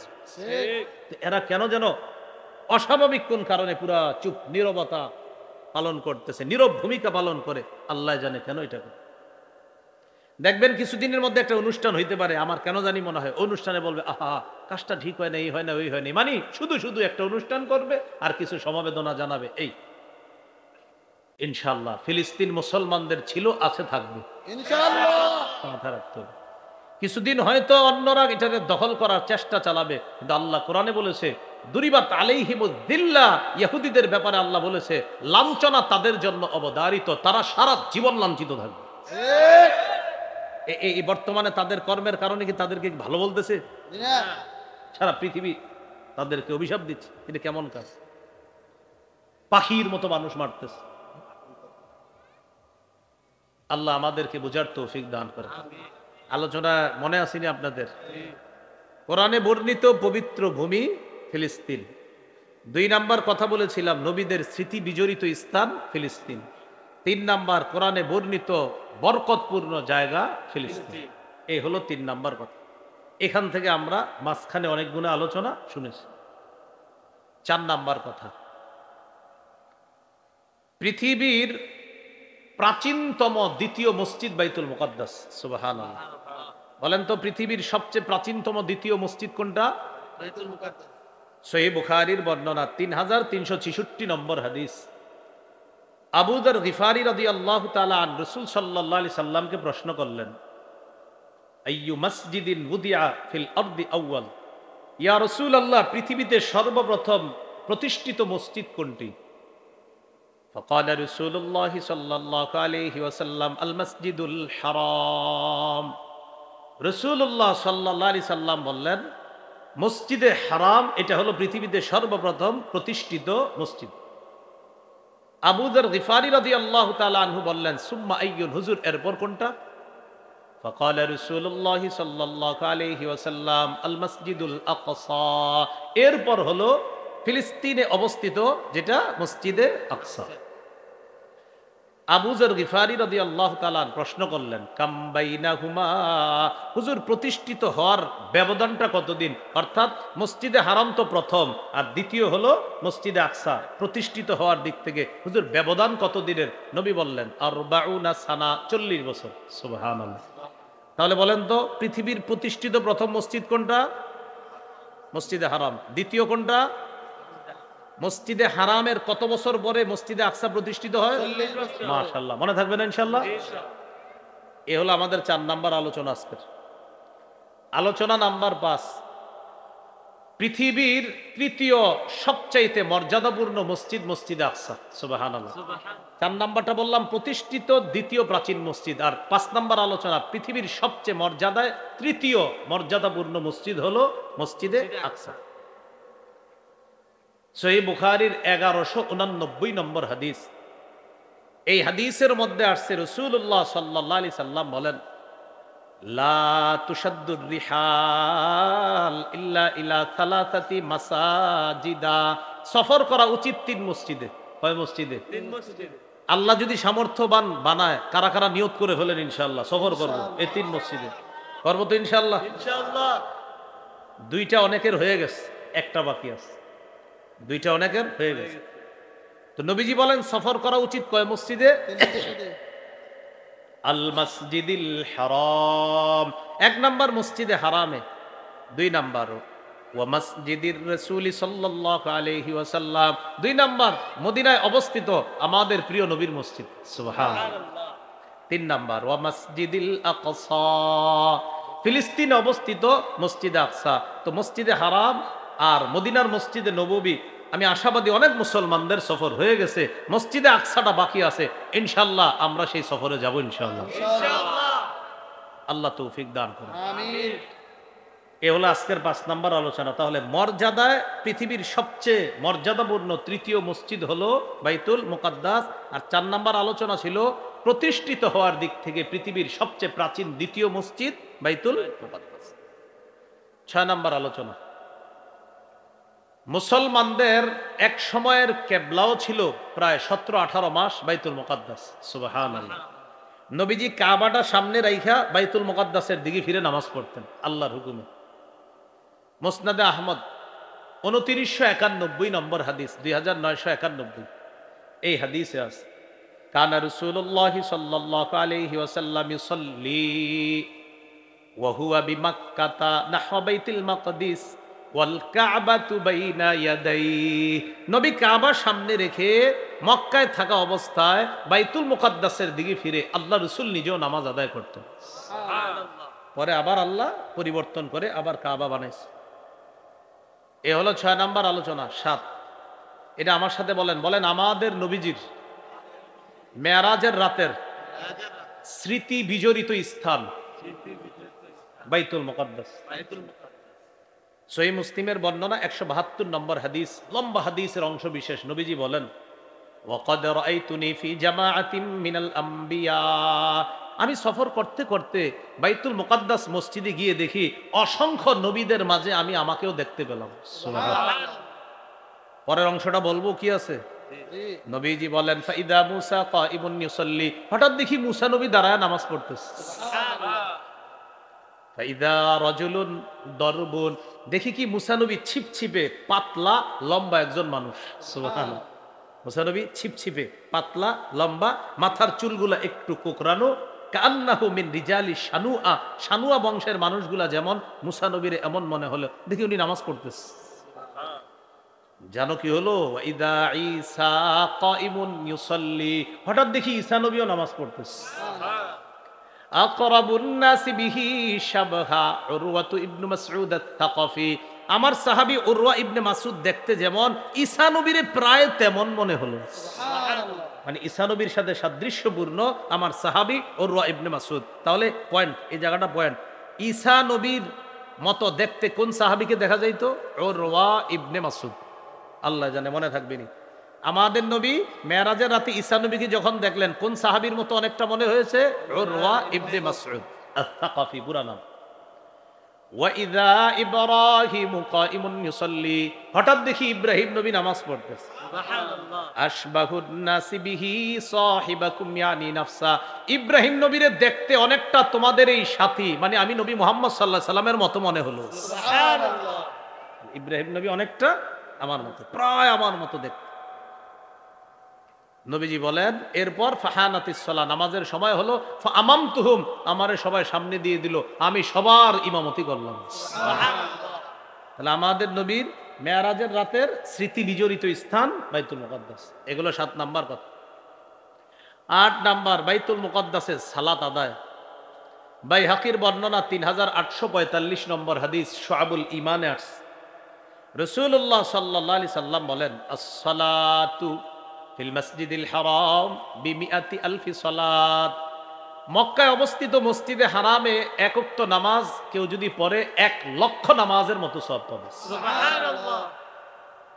ওয়াসসালাতু ফি মসজিদি বিআলফি সালাত, আমার এই মসজিদ মসজিদে নববীতে কেউ যদি এক ওয়াক্ত নামাজ পড়ে আল্লাহ তাকে 1000 নামাজের সওয়াব দান করবে। সুবহানাল্লাহ। ওয়াসসালাতু ফিল মসজিদি বাইতুল মাকদিস বি500 সালাত, কেউ যদি ফিলিস্তিনে অবস্থিত বাইতুল মুকাদ্দাসে এক নামাজ পড়ে আল্লাহ তাকে 500 নামাজের সওয়াব দান করবে। সুবহানাল্লাহ। তাহলে নামাজের মর্যাদায় কয়টা মসজিদের কথা বললাম?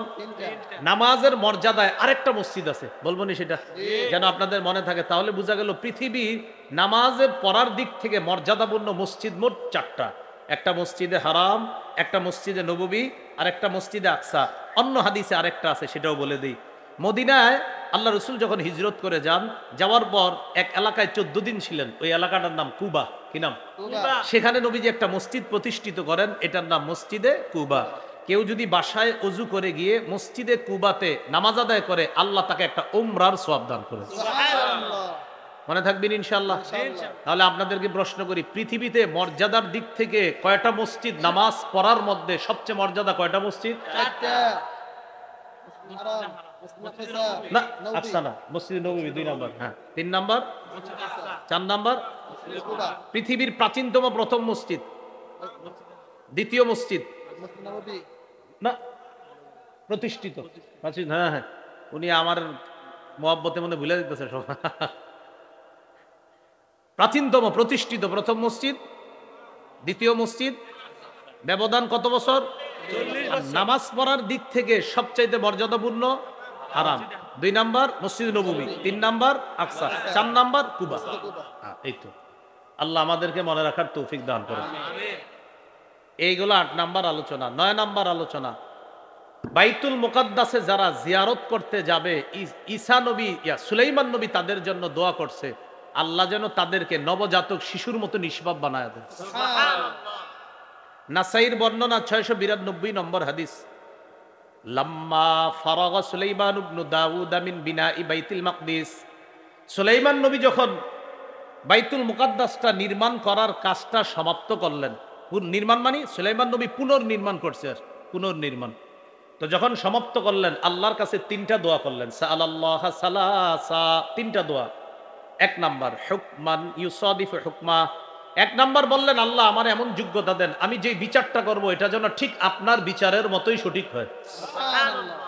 2 নাম্বার ওয়া মুলকান লা ইয়ামবাগি লি আহাদিম মিন বাদি, আল্লাহ আমারে এমন রাজত্ব দেন যে রাজত্ব আমার পরে দুনিয়ার আর কাউকে দিবেন না। আমাদের নবী বলেন 3 নাম্বার দোয়াটা করছে, আল্লাহ ইয়াতিয়া হাদাল মাসজিদা আহাদুন লা ইউরিদু ইল্লা সালাতা ফি খারাজা মিন যুনুবিহি কায়াউমিন ওয়ালাদাতহু উম্মুহু, তিন নাম্বার দোয়া, আল্লাহ আমি যে মসজিদে আকসাটা আবার পুনরায় নির্মাণ করলাম, এখানে কোনো বান্দা যখন আসবে, যদি নামাজের নিয়তে আসে, আসার পর যদি নামাজ পড়ে এখান থেকে বের হয়, আল্লাহ নবজাতক শিশুর মতো তাকে নিষ্পাপ বানায় নেবেন। আমাদের নবী বলেন সুলাইমান নবীর দুইটা দোয়া তো সুলাইমান নবীর জীবদ্দশায় আল্লাহ কবুল করে ফেলেছেন। তিন নাম্বার দোয়ার ব্যাপারে নবী বলেন আমি আশাবাদী তিন নাম্বার দোয়াটাও আল্লাহ কবুল করে ফেলেছেন। এই হলো আজকের 9 নাম্বার আলোচনা। সর্বশেষ কথা, আজকের বাইতুল মুকাদ্দাসের আশেপাশটা হবে হিজরত করার জন্য শ্রেষ্ঠ একটা জায়গা। সুবহানাল্লাহ।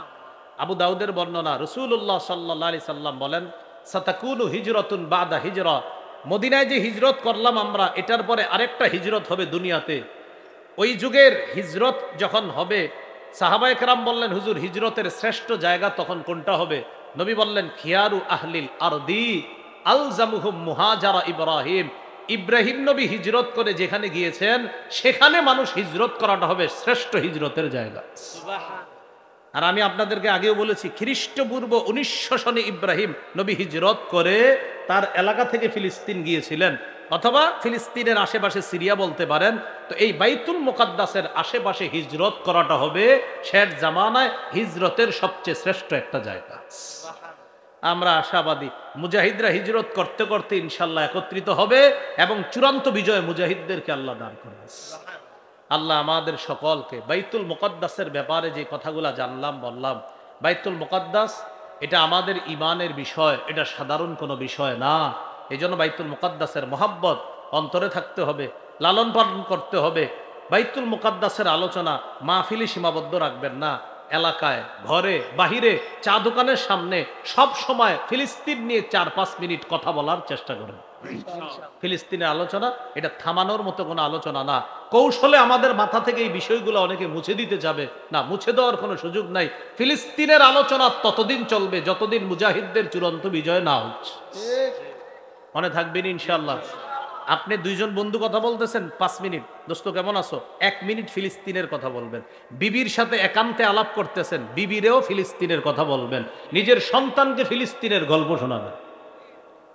আল্লাহ আমাদেরকে কথাগুলা মনে রাখার তৌফিক দান করেন। সুবহানাল্লাহি ওয়া বিহামদিহি, সুবহানাকাল্লাহুম্মা ওয়া বিহামদিকা আশহাদু আল্লা ইলাহা ইল্লা আনতা আস্তাগফিরুকা ওয়া আতুবু ইলাইক। ও একটা ঘোষণা, আমার সংকলন করা মিম্বরের আমানত 1 থেকে 10 খণ্ড গাড়িতে আছে। প্রথম খণ্ড সন্তানের 64টা অধিকার, দ্বিতীয় খণ্ড শিরিক বেদাত কুফর তাওহীদ,